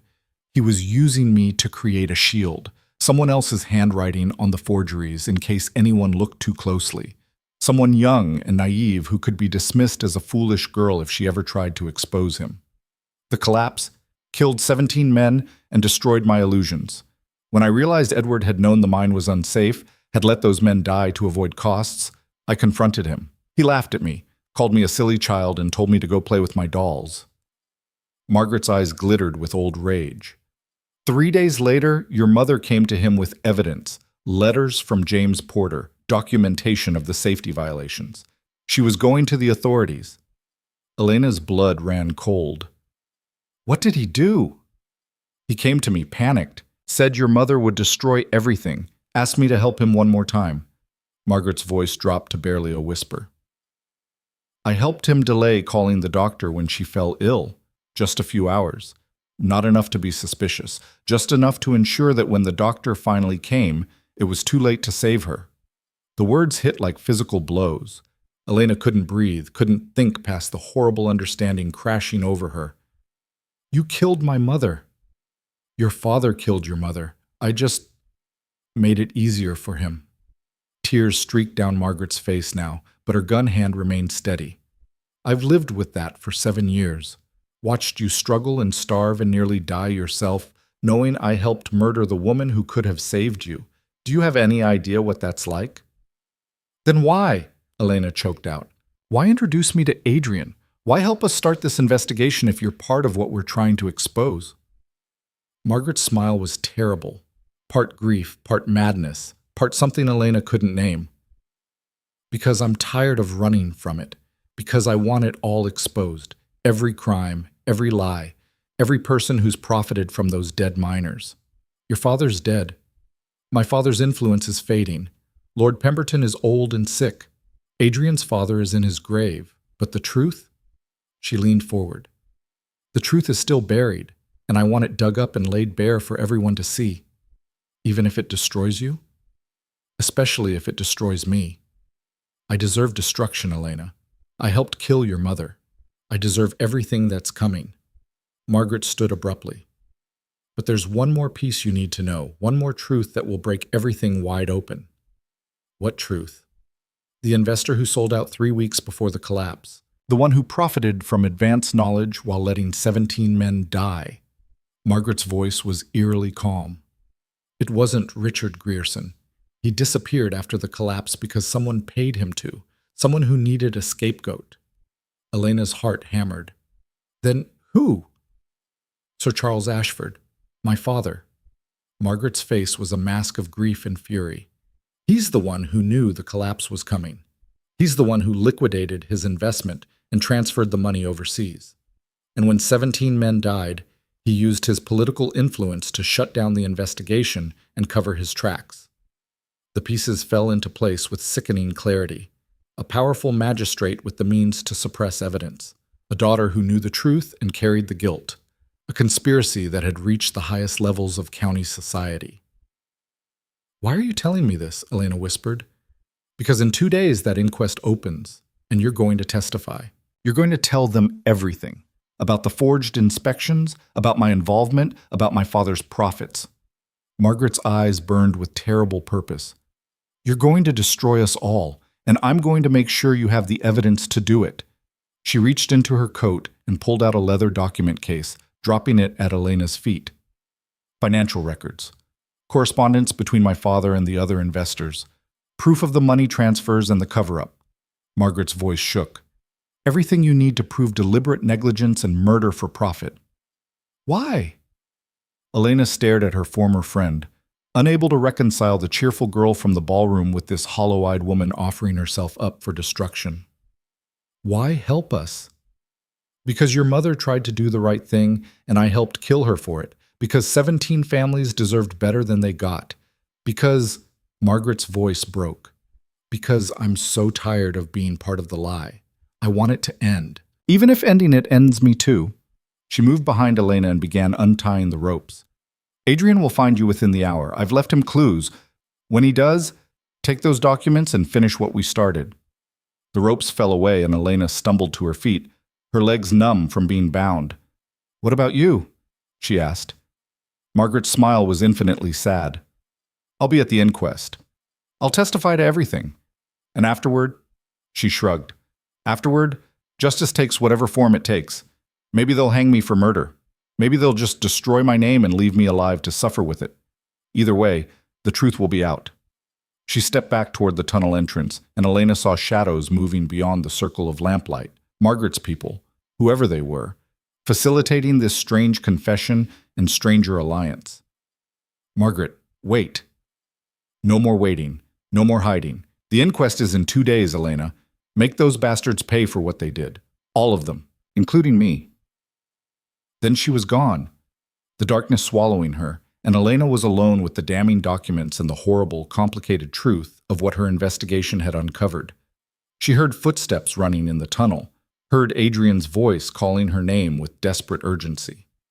She picked up the document case with shaking hands and turned toward the sound of rescue. But rescue felt like the wrong word, because what was coming wasn't salvation, it was war, and the enemy had just handed them the weapons to wage it. Adrian burst into the lamplight with a pistol drawn and murder in his eyes, only to find Elena standing there holding the document case like it was made of dynamite and grief. "Elena!" He crossed to her in 3 strides, hands running over her shoulders and arms, checking for injuries. "Are you hurt? Did they—" "I'm fine." Her voice sounded distant even to her own ears. "Margaret let me go. She gave me evidence." "Margaret Ashford did this?" Adrian's face went dark with fury. "I'll kill her myself, Abao." "No." Elena gripped his arm, forcing him to focus. "No. You don't understand. She's been involved since the beginning, but she wants it exposed. All of it." She thrust the document case at him. "Look." They made their way out of the old mine tunnel, abandoned for decades, part of the same network that had collapsed 7 years ago, and back to the carriage Margaret's people had left for them. During the tense ride back to Thornfield, Adrian examined the documents by lamplight, while Elena explained everything Margaret had confessed. The affair with her father, the forged inspections, her mother's murder, not direct, but death by deliberate delay, which was murder all the same. Sir Charles Ashford's guilty knowledge and profitable exit, the whole rotten conspiracy laid bare. When she finished, Adrian sat in silence for a long moment, his jaw working. "Your mother," he said finally, his voice rough. "Elena, I'm so— Don't." She couldn't bear sympathy right now. If she let herself feel the full weight of what she'd learned, she'd shatter. "We mourn later. Right now we work." Adrian nodded slowly, understanding. He'd lived through enough horror to know that sometimes survival meant compartmentalizing until the battle was won. "These financial records," he said, turning back to the documents. "They're detailed. Transfer dates, amounts, offshore accounts. This is the kind of evidence that ends careers and ruins families." "Good." Elena's voice was hard as stone. "Let them burn." They spent the night at Thornfield going through every page, cross-referencing with the evidence they'd already gathered, building an unassailable case. Mrs. Thornberry brought coffee and said nothing about the mud on their clothes or the hollow look in Elena's eyes, just quietly ensured they had what they needed to work. By dawn, they had a strategy. The inquest would begin with testimony from the miners' families, establishing the human cost. Then the technical evidence, James Porter's journal, the forged inspection reports, the timeline of ignored warnings. Finally, the financial records showing who profited and when. And if Margaret Ashford kept her word and testified to her own involvement, it would be devastating. "She won't come," Elena said as the sun rose over the cliffs, painting the sky in shades of blood and gold. "Once she thinks about what it means to actually stand up in court and confess to murder, she'll run." "Maybe." Adrian poured more coffee, his eyes red-rimmed from lack of sleep. "But I've seen people do stranger things when guilt becomes unbearable. Sometimes confession is the only way to survive carrying the weight of what you've done." Elena thought of her mother, trying to expose the truth and being silenced. Thought of Margaret at 17, in love, and manipulated into becoming an accomplice to murder. Thought of all the women caught in the machinery of powerful men's ambitions, ground to pieces in the gears. "If she testifies," Elena said quietly, "they'll destroy her. Society will exile her. She might face criminal charges. She knows that. She's choosing it anyway." Adrian's gray eyes met hers. "That's what courage looks like sometimes. Not charging into battle with flags flying, just standing up when you know it will cost you everything." The inquest was scheduled for 2 days hence. They had 48 hours to prepare, to ensure every piece of evidence was organized, every witness ready, every argument airtight. They did not waste a single minute. The county courthouse in Ashford was built of gray stone that seemed to absorb light rather than reflect it, a grim monument to justice that too often served power instead of truth. On the morning of the inquest, the building was surrounded by a crowd that spilled out into the street, miners' families, curious townspeople, reporters from London papers who'd caught wind of scandal, and aristocrats who'd come to watch their peers tear apart an upstart viscount and his nobody wife. Elena climbed down from the carriage in a dress of deep gray silk, proper widow's colors, though she wore them for the men who'd died in the mine and the mother who'd tried to avenge them. Her hair was pinned in a severe style that made her look older than her 24 years, and she carried herself with the rigid dignity of someone who knew she was walking into a war. Adrian walked beside her, his wounded arm healed enough to abandon the sling but still stiff. He wore black, stark, and formal, and his face had settled into the cold mask Elena recognized from the ballroom, the expression of a man prepared to do violence if necessary. They pushed through the crowd and entered the courthouse. The inquest chamber was packed, every seat filled and people standing along the walls. At the front, Coroner Blackwood, a weathered man in his 60s with the shrewd eyes of someone who'd seen every variety of human wickedness, presided over the proceedings with stern authority. To the left sat the families of the dead miners, 17 widows and their children, dressed in their best clothes worn thin by years of hardship. Mary Porter sat in the front row, her spine straight and her hands folded, looking like she'd come to bear witness to resurrection or damnation with equal resolve. To the right, in seats that might as well have been thrones, sat Sir Charles Ashford and Lord Pemberton with their wives and retainers. They radiated confidence and barely concealed contempt, secure in their power and influence. Margaret Ashford was nowhere to be seen. Elena felt a stab of disappointment even though she'd expected it. Of course Margaret hadn't come. Of course her courage had failed when faced with the reality of public confession. Coroner Blackwood rapped his gavel. "This court is now in session. We are convened to conduct a formal inquest into the deaths of 17 men in the Blackwell mine collapse of October 14, 1819. Lord Thornfield, you filed this petition. Present your evidence." Adrian stood, and the room fell silent.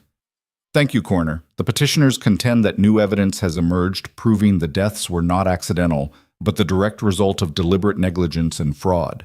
His voice carried clearly to every corner of the chamber. "We will demonstrate that safety inspections were falsified, that warnings were ignored, and that certain investors possessed advanced knowledge of the danger and profited from it, while allowing working men to die. A murmur rippled through the crowd. Sir Charles Ashford's face remained impassive, but Elena saw his fingers tighten on his cane. "Strong accusations, my lord," Coroner Blackwood said. "I trust you can substantiate them." "I can." Adrian nodded to Elena, who stood and began distributing documents to the coroner and the jury of local men who would hear the evidence. "We begin with the testimony of James Porter, shift foreman, recorded in his personal journal prior to his death." The coroner read the first entry aloud, and Elena watched the jury's faces shift from skepticism to attention to growing horror as Porter's careful documentation revealed the systematic erosion of safety measures. When Blackwood reached the final entry, the one where Porter explicitly named Edward Whitlock and Richard Grierson, the room erupted in shocked whispers. "Order!" The gavel cracked down. "Mrs. Porter, you provided this journal?" Mary Porter stood, her voice steady. "I did, sir. My James was a careful man. He knew something bad was coming, and he wanted the truth recorded. So did I, when it finally came to light." "And you're certain of its authenticity?" "That's my husband's hand, sir. I'd know it anywhere. Every word is his." The coroner nodded gravely. "The journal is entered into evidence. Continue, Lord Thornfield." They proceeded methodically through the case.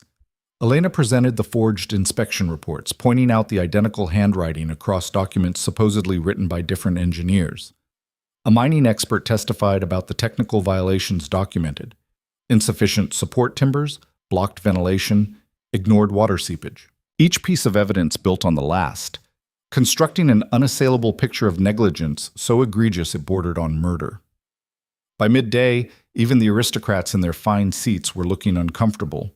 The jury members, tradesmen and farmers, men who understood hard work and the value of a life, were visibly angry. Then came the financial evidence. Adrian stood again, and Elena saw something predatory in his expression. This was the killing blow, and he knew it. "We now turn to the question of profit," he said, his voice cold as winter. "Specifically, the question of who benefited financially from the disaster." He presented the documents Margaret had provided, walking the jury through the timeline. 3 weeks before the collapse, one investor had liquidated his entire stake in the mine consortium. The shares were sold at market value to unsuspecting buyers. The proceeds, nearly £20,000, were transferred through a series of intermediary accounts before landing in an overseas bank. "The timing is, of course, remarkable," Adrian continued. 3 weeks before a disaster that devastated the mine's value, one investor managed to exit completely, almost as if he knew what was coming. "Coincidence," Lord Pemberton called out from his seat.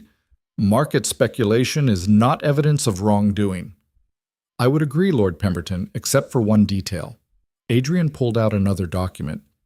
"This is a letter dated 4 weeks before the collapse, from Richard Grierson to an unnamed investor. Grierson's papers were seized by the Ashford magistrate after he fled the country, supposedly to assist in locating him. They've been gathering dust in the county archives for 7 years. Elena had helped Adrian dig them out of storage just days ago, boxes of evidence that had been deliberately buried to keep them from public view. In this letter," Adrian read aloud, "Grierson writes, 'The water damage is worse than we feared. Porter insists the eastern tunnels will collapse within the month unless we reinforce immediately. Whitlock refuses to authorize the expenditure. I have done what I can to suppress worker complaints, but I cannot guarantee the mine will hold. Advise on how to proceed.'" The room was absolutely silent now. "This letter establishes 2 critical facts," Adrian continued. "First, that Richard Grierson knew the collapse was imminent. Second, that he was corresponding with someone about it, someone who used that knowledge to sell their investment before disaster struck." He turned to face Sir Charles Ashford directly. "We have the financial records showing the sale. We have the offshore account. What we need now is confirmation of who controlled that account." Sir Charles stood abruptly, his face flushed with rage. "This is an outrage. You're attempting to implicate me based on coincidence and circumstantial evidence. I'm attempting to establish facts, Sir Charles. If you have an explanation for how you happened to liquidate your mining investment 3 weeks before a collapse that Grierson's letter proves was both foreseeable and foreseen, I'm certain the court would be fascinated to hear it." I have nothing to explain to you, you jumped-up soldier playing at investigation? Sir Charles's composure cracked completely. You have no authority here, no right to make these accusations. He has every right. The voice came from the back of the chamber, clear and carrying. And I'm here to confirm his accusations are true. Every head turned. Margaret Ashford stood in the doorway, pale as death, but with her chin lifted in defiance of the shock and outrage rippling through the crowd. She walked down the center aisle, her footsteps echoing in the sudden silence, and stopped before the coroner's bench. Miss Ashford, Coroner Blackwood's voice was carefully neutral. Do you have testimony to offer this inquest? I do. Margaret's hand shook, but her voice held steady. I have testimony regarding the forged safety inspections, the deliberate suppression of worker complaints, and my father's advanced knowledge of the impending collapse. Sir Charles made a choking sound. Margaret, be silent. No, father, I've been silent for 7 years. That ends today. She turned to the coroner. I was 17 when the mine collapsed. I was also having an affair with Edward Whitlock. The courtroom exploded in gasps and shocked exclamations. Elena felt the blow even though she'd been prepared for it, the public humiliation of her father's betrayal burning fresh and sharp. Margaret continued relentlessly. Edward Whitlock used my infatuation to manipulate me into forging safety inspection reports. My handwriting, on documents that claimed the mine was structurally sound when both he and my father knew it was on the verge of collapse. She pulled papers from her reticule and handed them to the coroner. These are the originals. You'll see my signature as witness on 6 fraudulent reports. Coroner Blackwood examined them, his face grave. Miss Ashford, you understand you're confessing to serious crimes? I am. I was young and foolish, but that doesn't excuse what I did. I helped falsify documents that led to 17 deaths. Margaret's voice broke, but she pushed on. But there's more. When Elena Whitlock's mother discovered evidence of the fraud and attempted to bring it to the authorities, Edward Whitlock came to me in a panic. He asked me to help delay medical treatment when she fell ill. I did. I helped murder a woman who was trying to expose the truth. The silence that followed was absolute. Elena found she couldn't breathe, couldn't move, could only stare at Margaret as she systematically destroyed herself for the sake of truth. And your father? Adrian asked quietly. What was his role? My father knew the collapse was coming. Richard Grierson's letter was addressed to him. I saw it before Grierson fled. Father used that knowledge to sell his investment and protect his fortune while letting those men walk into a death trap. Margaret turned to face Sir Charles directly. You're a murderer, father, a coward and a murderer who let 17 men die to save your money. Sir Charles lunged forward as if to strike her, but Adrian was faster, stepping between them with his hand on his pistol. The old man stopped, shaking with rage and humiliation. You're disowned, he spat at Margaret. From this moment you are no daughter of mine. Good. Margaret's smile was terrible. I never want to carry your name again. Coroner Blackwood rapped his gavel repeatedly, restoring order to the chaos. When the room finally quieted, he spoke with heavy finality. This court will recess for 1 hour while the jury deliberates on the evidence presented. Sir Charles Ashford, you will remain available for questioning. Miss Ashford, you are not to leave the premises. He looked at the packed chamber with weary eyes. The truth of what happened at Blackwell Mine 7 years ago will be determined today. Let justice be served, wherever it may lead. The hours stretched like torture. Elena stood on the courthouse steps with Adrian, watching the crowd mill and gossip below. News of Margaret's testimony was spreading through Ashford like wildfire. She could see the shock and scandal on every face, the delicious horror of seeing the mighty brought low.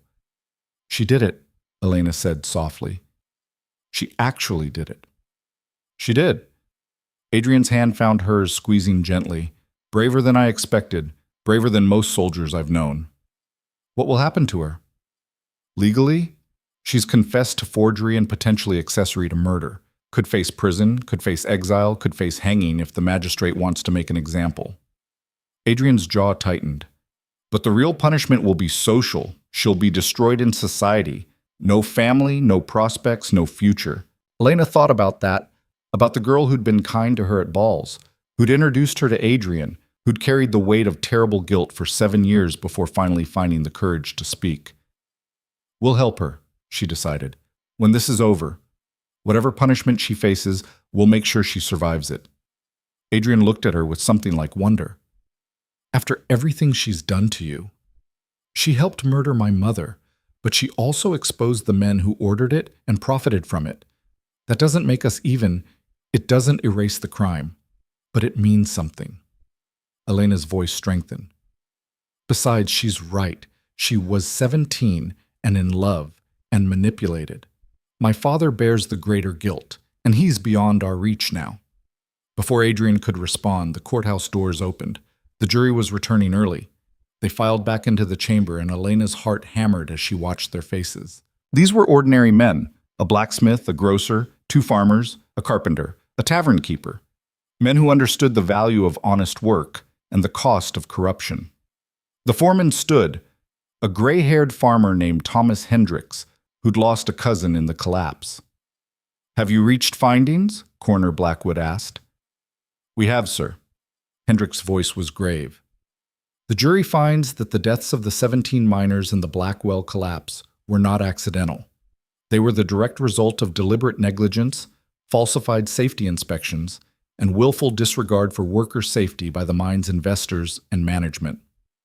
A roar went up from the miners' families. Mary Porter was weeping openly, and several other widows embraced each other as 7 years of waiting finally bore fruit.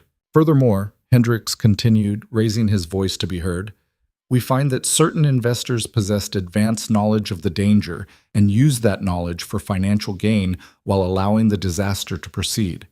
We recommend that criminal charges be brought against all parties responsible." Coroner Blackwood nodded slowly. "The court accepts the jury's findings. I hereby order that this record be forwarded to the Crown Prosecutor for consideration of criminal charges. Additionally, I am directing the magistrate to freeze the assets of Sir Charles Ashford pending investigation into profits obtained through negligent homicide." Sir Charles shot to his feet, his face purple with apoplectic rage. "You have no authority. This is a county matter. This is a matter of 17 dead men, and justice delayed 7 years," Blackwood snapped back. "If you object to my jurisdiction, take it up with the High Court. But you will not leave this county until the investigation is complete." Guards moved to flank Sir Charles, and Elena saw the moment he realized his power had evaporated. No amount of political influence could survive the public exposure of murder for profit. His allies would abandon him to save themselves, and he would face consequences alone. Lord Pemberton, seeing which way the wind blew, was already edging toward the exit with his wife. But Adrian's voice stopped him cold. "Lord Pemberton, a moment, if you please." The old lord froze, then turned with visible reluctance. "What?" "You were also an investor in the consortium, and according to these records," Adrian held up another document, "you were copied on Grierson's warning letter about the water damage, which means you also knew the collapse was coming." Pemberton's face went gray. I had nothing to do with." "You knew, and you said nothing. You let those men die." Adrian's voice was merciless. "The difference between you and Sir Charles is that you were too frightened to even profit from your guilt. You just hid. I demand an investigation into Lord Pemberton's involvement as well," Elena said clearly, her voice carrying through the chamber. "If he possessed knowledge that could have prevented those deaths and remained silent, he's as culpable as the others." Coroner Blackwood made a note. "So ordered. Lord Pemberton, you will also make yourself available for questioning." The old lord sank into his seat, the fight draining out of him. Around the chamber, Elena saw the tide turning completely. The powerful brought to account, the forgotten finally heard, justice beginning its long and grinding work. Mary Porter approached the bench, her weathered face transformed by something between grief and triumph. "Coroner Blackwood, sir, may I speak?" "Of course, Mrs. Porter. I just want to say, my James died trying to protect his men, trying to make someone listen. For 7 years I thought his death was meaningless, that the truth would stay buried forever." Her voice cracked. "But today I watched the truth come to light. I watched powerful men answer for what they'd done. And I want to thank Lord and Lady Thornfield for making this possible, for giving my James's death the meaning he deserved." She turned to Elena and Adrian, and the gratitude in her eyes was almost unbearable. You gave us justice when no one else would. You risked everything to stand up for people who had nothing. That's... She wiped at her eyes. That's what real nobility looks like. Not titles or fine clothes, just courage and decency when it matters most. The other families murmured agreement, and Elena felt tears streaming down her own face. This was why they'd fought. Not for revenge, not even for vindication, but for this moment. For the widows and orphans who deserved to know their loved ones' deaths had been acknowledged, their suffering recognized, their truth finally told. The inquest concluded with the coroner's direction that all evidence be preserved and forwarded to the appropriate authorities. Sir Charles and Lord Pemberton were escorted out under guard, their faces masks of humiliation and rage. Margaret stood alone near the front, ignored by her father, watching the consequences of her confession unfold with hollow eyes. Elena crossed to her as the chamber began to empty. Margaret. The other woman turned, and Elena saw raw vulnerability beneath the brittle defiance. I meant what I said in that tunnel, Margaret whispered. I know it doesn't undo what I did. I know your mother is still dead because of me, but I had to try to make it right. It doesn't make it right. Elena's voice was steady. Nothing can make it right. But it means something that you tried. She paused. You'll need somewhere to stay. Your father's disowned you, and society will turn on you. Come to Thornfield. Margaret's eyes widened. You can't mean that. After everything, I mean it. You'll work for your keep. We're building a clinic, and we need staff. You'll face consequences for what you've done, legally and socially, but you won't face them alone. Elena held out her hand. Partnership. Like Adrian and I have?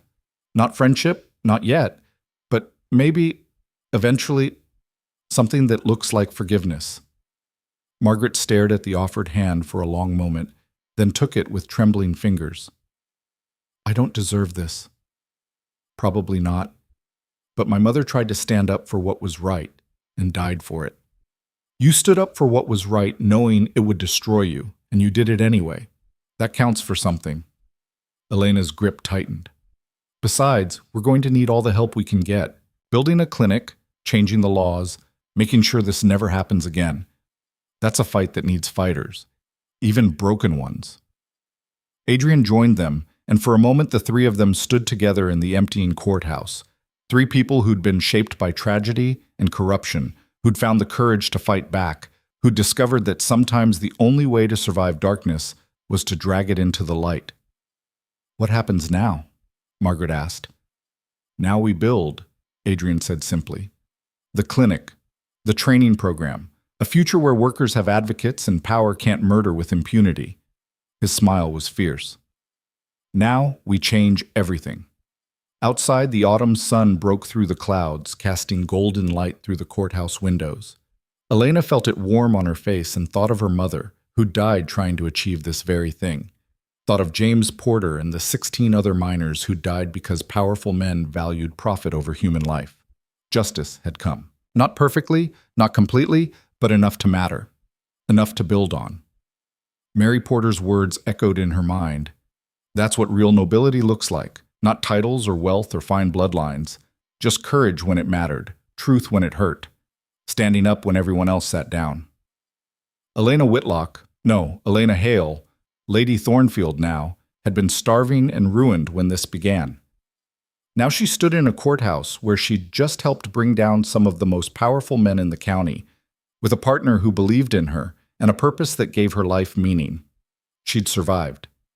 And now, finally, she was ready to do more than just survive. She was ready to fight for a future worth living in.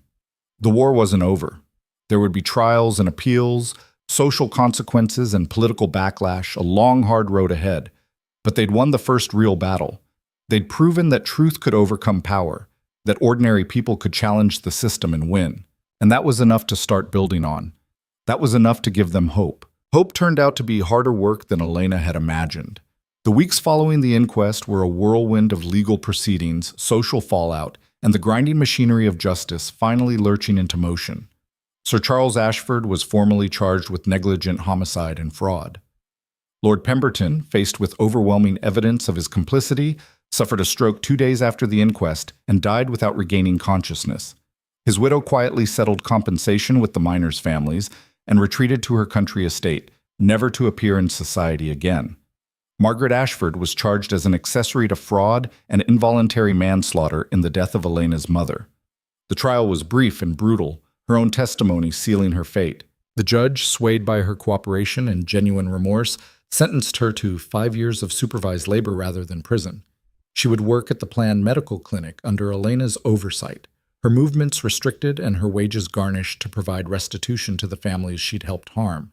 It was mercy, but it was also justice. Margaret accepted the sentence with quiet dignity and moved into a small cottage on the Thornfield estate, becoming the clinic's first and most dedicated employee. Through it all, Elena and Adrian worked. They worked like people possessed, driven by the knowledge that this moment of attention and outrage wouldn't last forever. They had to build something permanent while the world was still watching. The clinic rose on the plot of land they'd identified in Blackwell, funded by Adrian's fortune and by compensation seized from Sir Charles's frozen assets. It was a solid stone building designed to withstand coastal storms, with separate wings for childbirth, general illness, and surgical procedures. Medical equipment came from London, purchased with meticulous care. Beds were installed, linens acquired, supplies stockpiled, but the real work was finding the staff. Elena spent her days traveling between villages, talking to women who'd been helping their communities with no training beyond what their mothers had taught them. She interviewed midwives and herbalists, healers and practical nurses who'd learned through necessity and desperation. Many were skeptical at first, wary of another aristocratic project that would use them and abandon them when interest waned. "Why should we trust you?" asked Sarah Brennan, a weathered woman of 40 who delivered half the babies in the mining district for the past 2 decades. They sat in her cramped cottage while rain hammered the roof, and Sarah's eyes were hard with the cynicism of someone who'd been disappointed too many times. "You shouldn't," Elena said honestly. "Not yet. Trust has to be earned through action, not promises. But I can tell you this, I've spent 6 months starving rather than beg for charity. I know what it means to survive on stubbornness when you have nothing else. And I'm not interested in charity projects or playing at benevolence. I want to build something real that lasts beyond my lifetime." Sarah studied her for a long moment. "You're the one who brought down Sir Charles, who made them listen about the mine." "I helped. A lot of people made that happen. But you stood up when you had everything to lose, when you were already ruined and could have just stayed quiet." Sarah's expression shifted fractionally. "My brother died in that collapse. Thomas Brennan. He was 22 years old and engaged to be married." Elena felt the familiar twist of guilt and grief. "I'm sorry. My father was one of the people responsible for his death. I can't undo that. But I can try to build something that makes sure other brothers don't die from preventable causes." "What would you want from me?" "I want to train you properly. Medical anatomy, sterile technique, emergency procedures. Give you the knowledge to back up the instincts you've already developed. Then I want you to train others. Build a network of skilled birth attendants who can reach women in remote villages where doctors won't come." Elena leaned forward. "And I want to pay you for it. A real wage, not token charity. Because this is real work that saves lives, and it deserves to be valued." Sarah's eyes widened slightly. "You'd pay me to learn?" "I'd pay you to teach, eventually. But yes, we'll cover your expenses while you train. You shouldn't have to starve to become skilled at saving lives. I've tried that approach. It doesn't work." A ghost of a smile crossed Sarah's weathered face. "When do we start?" By the time spring arrived, Elena had recruited 15 women ranging from 18 to 55, each bringing different skills and experiences. Some could read and write, others couldn't. Some had delivered hundreds of babies, others had only assisted. But all of them carried the same fierce determination to help their communities survive. The training began in earnest as soon as the clinic building was completed. Elena brought in a doctor from London, Dr. Patricia Winters, a rare woman physician who'd spent years fighting for recognition in a profession that wanted to exclude her. She was sharp-tongued, brilliant, and utterly intolerant of incompetence. "You want to know the main difference between a midwife and a murderer?" Dr. Winters asked the assembled women on their first day of training. "Knowledge, skill. The humility to know when you're out of your depth and need help. I'm here to give you the first two. The third, you'll have to develop yourselves. The training was rigorous. They studied anatomy from books and diagrams, learned to recognize signs of complications, practiced sterile technique until it became second nature. Dr. Winters was merciless in her standards, but fair in her teaching, and Elena watched her students transform from uncertain beginners into confident practitioners. Margaret Ashford proved to be unexpectedly talented. She had steady hands and a calm demeanor under pressure, qualities that served her well when assisting with difficult births. The women she worked with were initially suspicious. This was the girl who'd helped cause the mine disaster. But Margaret's quiet competence and obvious dedication gradually won them over. "She's not like other gentry," Mary Porter said one evening, watching Margaret clean and organize medical instruments with meticulous care. "She works like she's trying to earn forgiveness." She is," Elena replied. "Every single day." "Think she ever will? Earn it, I mean?" Elena considered. "I don't know, but I think maybe that's not the point. The point is she keeps trying." Adrian spent his days managing the political and financial aspects of their expanding operation. He leveraged his connections in London to push for new mining safety regulations, worked with reformist members of parliament to draft legislation requiring independent inspections, and personally funded a legal advocacy group to represent workers in disputes with mine owners. The social consequences were predictable. Their names appeared in scandal sheets and gossip columns, alternately praised as champions of the working class and condemned as dangerous radicals undermining the natural order. Invitations to society balls dried up completely.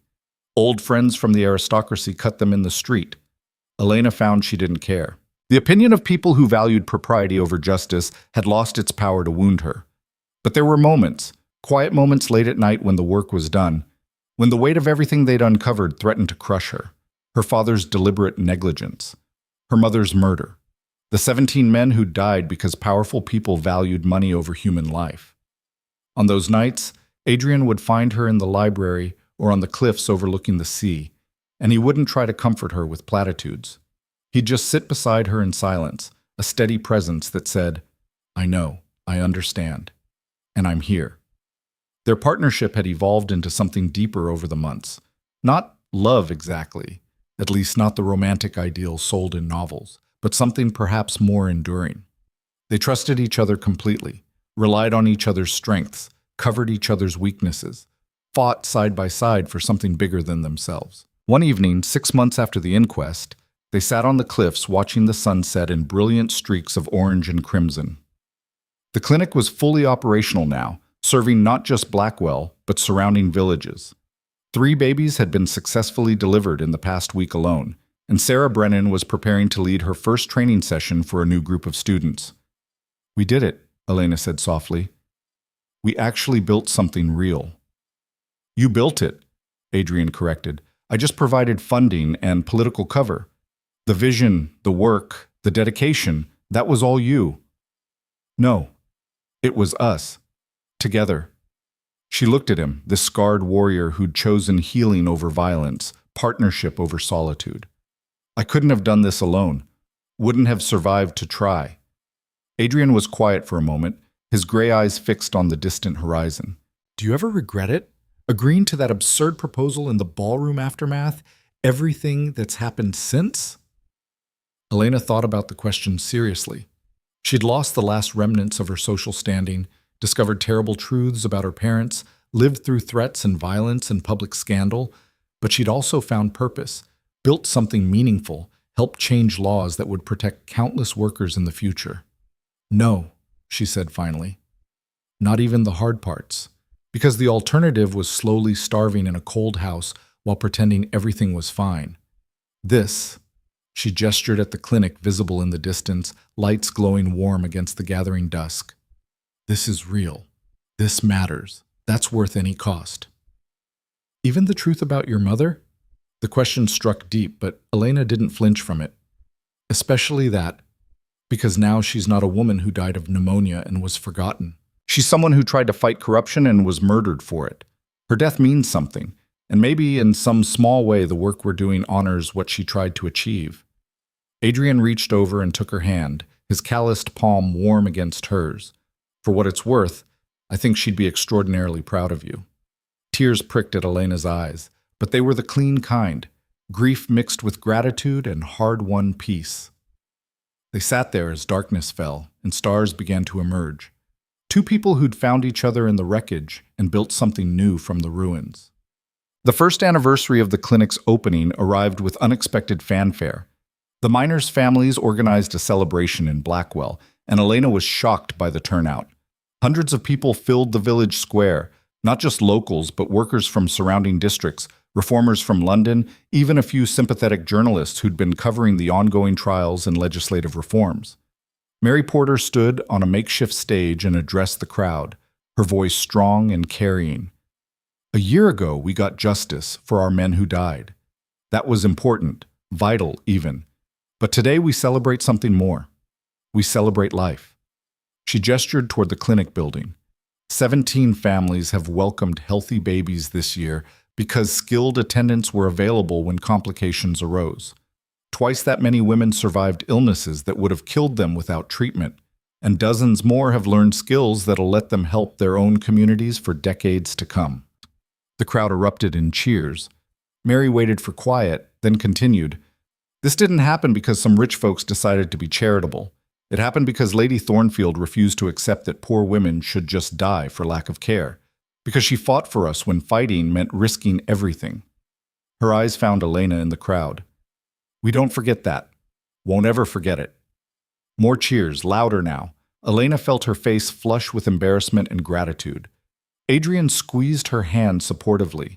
Sarah Brennan took the stage next, accompanied by the 15 women who'd completed the first training program. They wore simple but clean uniforms, practical dresses with aprons marked with the clinic's symbol, a torch held high against darkness. "We're the first graduates," Sarah said. "But we won't be the last.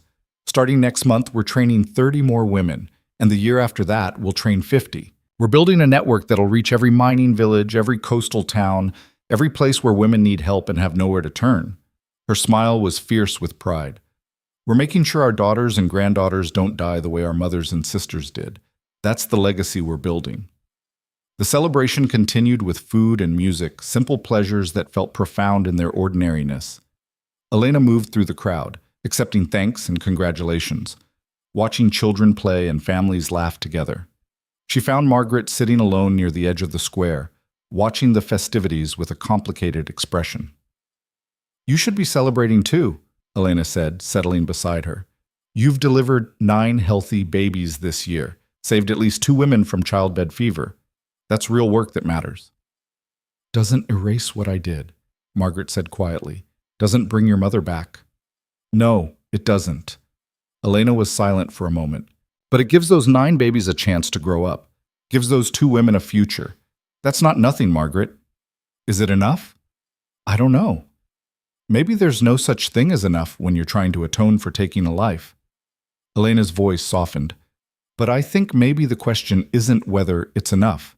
The question is whether you keep trying anyway. And you do. Every single day. That counts." Margaret's eyes were bright with unshed tears. "I don't know how to forgive myself." "Maybe you're not supposed to. Maybe you just learn to live with what you've done while still doing good work despite it." Elena put a hand on her shoulder. "I'm learning that too. Learning to live with the knowledge that my father let 17 men die, that my family's wealth came from their suffering. I can't fix that, but I can make sure it doesn't happen again." "We're quite a pair, aren't we?" Margaret's laugh was shaky but genuine. 2 broken women trying to rebuild the world. 3, if you count Dr. Winters. 4, counting Sarah. Actually, Elena looked around at the women gathered in the square, at the widows who'd survived and the daughters learning new skills, and the community coming together in shared purpose. "We're an army of broken women rebuilding the world. That's considerably more impressive." The celebration continued into the evening, and as torches were lit against the gathering darkness, Elena felt something shift in her chest. Not completion exactly. There was still so much work to do, so many fights still to fight. But a sense of having turned a corner, of moving from survival into something that looked like thriving. The second year brought expansion. They opened satellite clinics in 3 more villages, staffed by graduates of their training program. Dr. Winters recruited 2 more physicians willing to work in underserved areas, and the medical education program grew to accommodate 50 students at a time. But with growth came new challenges. Not everyone welcomed the changes they represented. Traditional doctors saw the trained midwives as competition and tried to have them barred from practicing. Local magistrates, many still loyal to old power structures, attempted to impose licensing requirements designed to exclude working-class women from the medical profession. Adrian fought these battles in Parliament and the courts, using his title and connections to protect their work. Elena fought them in the villages, proving through results that their approach saved lives. When a smallpox outbreak threatened one mining district, it was their network of trained attendants who organized quarantines and care that prevented the disease from spreading. When a difficult breech birth would have killed both mother and child, it was Sarah Brennan's skill, learned through Elena's training, that saved both lives. Slowly, grudgingly, even the skeptics had to acknowledge the value of what they'd built. The legal cases against Sir Charles Ashford dragged on for 2 years before finally reaching their conclusion. He was convicted on multiple counts of fraud and negligent homicide, sentenced to 20 years in prison, and stripped of his title and lands. His conviction set precedents that would be cited in workers' rights cases for decades to come. Elena attended the sentencing, sitting in the gallery and watching the man who'd helped murder her mother and 17 minors finally face consequences. She felt no triumph in his downfall, only a grim satisfaction that justice had been served, however belatedly. Afterward, she visited her mother's grave for the first time in years. The headstone was simple, marking Elizabeth Whitlock as beloved wife and mother. Elena knelt in the grass and spoke aloud to the silence. "We did it, Mama. We exposed them all, changed the laws, built something that'll help women like you tried to help." Her voice cracked. "I wish you could have seen it. Wish you could have been here to fight alongside us. But I hope wherever you are, you know your death wasn't meaningless. Your courage inspired everything that came after." The wind whispered through the churchyard trees, carrying the scent of the sea. Elena stayed there for a long time, finding a measure of peace she'd been seeking since the inquest revealed the truth. 3 years after that desperate night in the ballroom when Adrian had carried her out to save her life, Elena stood in the newly constructed medical college that had grown out of their clinic. It was a bright spring morning, and 32 women were graduating from the advanced training program. Not just midwives now, but skilled medical practitioners capable of handling everything from difficult births to surgical emergencies to epidemic response. Elena addressed the graduates in the college's main hall, which was packed with their families and supporters. 3 years ago, most of you wouldn't have been allowed to practice medicine legally. The establishment said women couldn't be trusted with such responsibility. They said working-class women especially lacked the intelligence and discipline for medical work. She paused, letting that sink in. They were wrong, catastrophically, arrogantly wrong. Murmurs of agreement rippled through the audience. "You've proven that skill and dedication matter more than gender or class. That communities benefit when medical care comes from people who understand their struggles and challenges. That women's health improves dramatically when women are the ones providing care." Elena's voice strengthened. "What you've accomplished here isn't just professional achievement. It's revolutionary change. You're rewriting the rules about who gets to heal, who gets to learn, who gets to save lives." The graduates stood, their faces reflecting pride and determination and the fierce joy of having fought for something and won. After the ceremony, as families celebrated and new graduates made plans for where they'd practice, Adrian found Elena standing alone near a window overlooking the coastal cliffs. "You did this," he said softly. "Built all of this from nothing but stubbornness and vision." "We did this," Elena corrected automatically. "Partnership, remember? True partnership." Adrian moved to stand beside her, and she realized with some surprise that she'd grown completely comfortable with his presence. The way he stood close enough to touch, but never crowded her. The way he'd learned to read her moods and respect her need for space or closeness accordingly. "Though I think we might want to revise some terms of our original agreement." Elena's heart did an odd little skip. "Oh? When we married, we agreed it would be a partnership of convenience. Separate bedrooms, no expectations beyond mutual respect and shared work. Adrian's voice was carefully neutral. But I find myself wondering if perhaps we might consider renegotiating. Elena turned to look at him fully. His gray eyes held vulnerability she'd rarely seen, a careful hope mixed with the willingness to accept rejection. "What exactly are you proposing?" she asked quietly. "A real marriage. Not just on paper, not just for practical purposes. A marriage between two people who've fought beside each other for 3 years, who trust each other completely, who've built something extraordinary together." He reached for her hand tentatively. "I'm not offering romance or grand passion. I don't think either of us are built for that. But I'm offering deep partnership, genuine affection, and the possibility of building a life together that's more than just shared work." Elena felt something unfurl in her chest. Not the wild rush of first love from novels, but something steadier and perhaps more enduring. She thought about the past 3 years, the way they'd learned each other's patterns and preferences, the comfortable silences and passionate arguments about strategy, the way Adrian had stood with her through every fight without wavering. "I think," she said slowly, "that sounds like exactly what I want."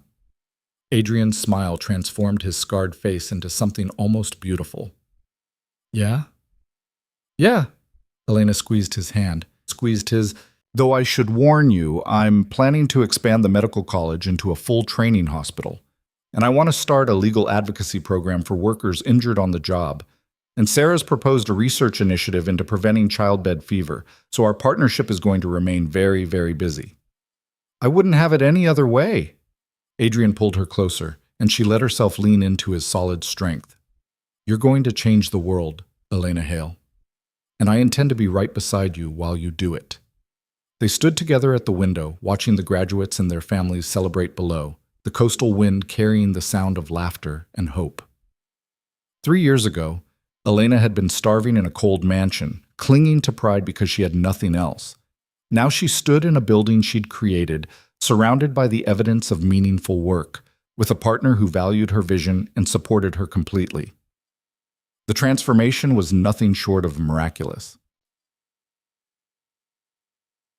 5 years after the ballroom collapse that started everything, Elena received a letter from London. It was brief and formal, but the contents made her hands shake with emotion.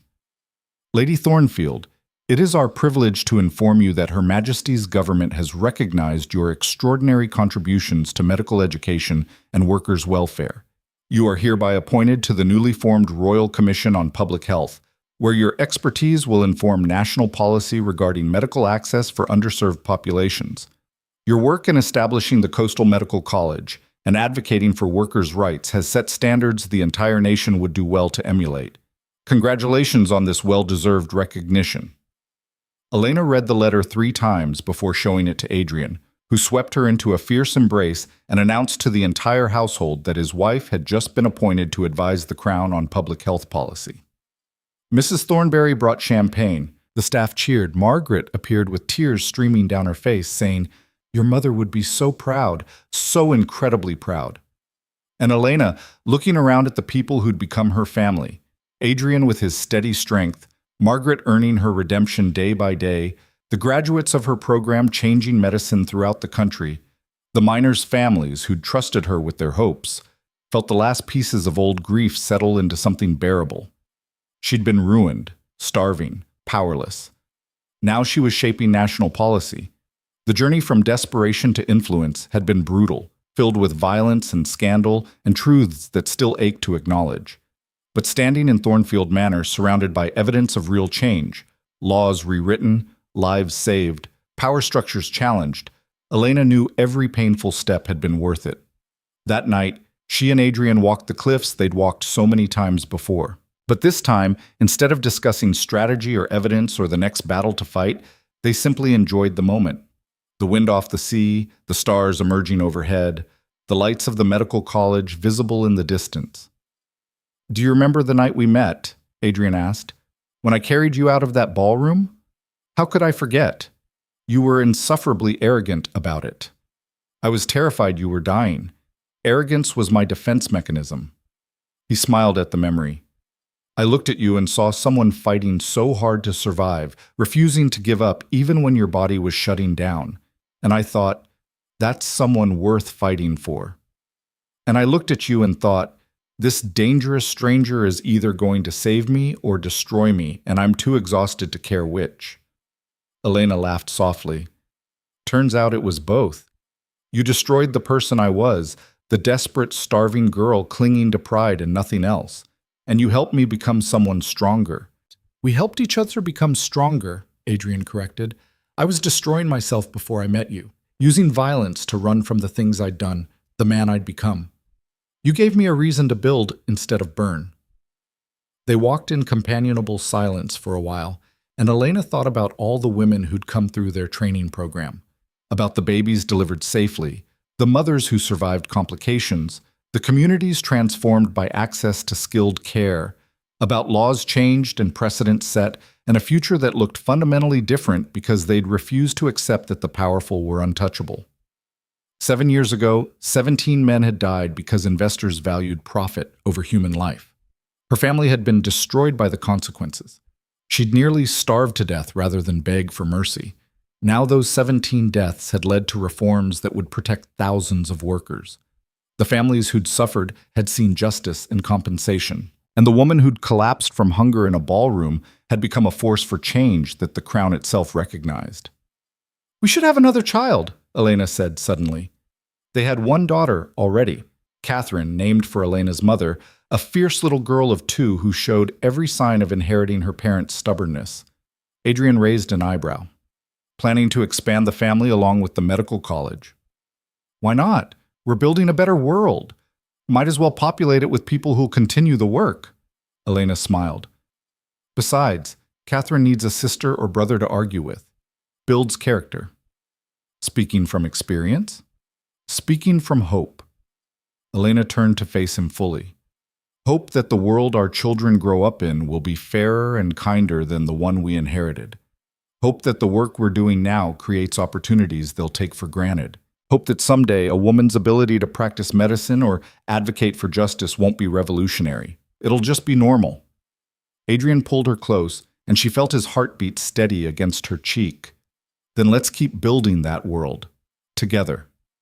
They stood on the cliffs as darkness deepened and the lighthouse far down the coast began its rhythmic sweep across the waves. Below them, the medical college glowed with warm light, and Elena could imagine the students inside studying anatomy and sterile technique, preparing to save lives and change their communities. 7 years ago, she'd been dying of starvation and pride, convinced survival was the best she could hope for.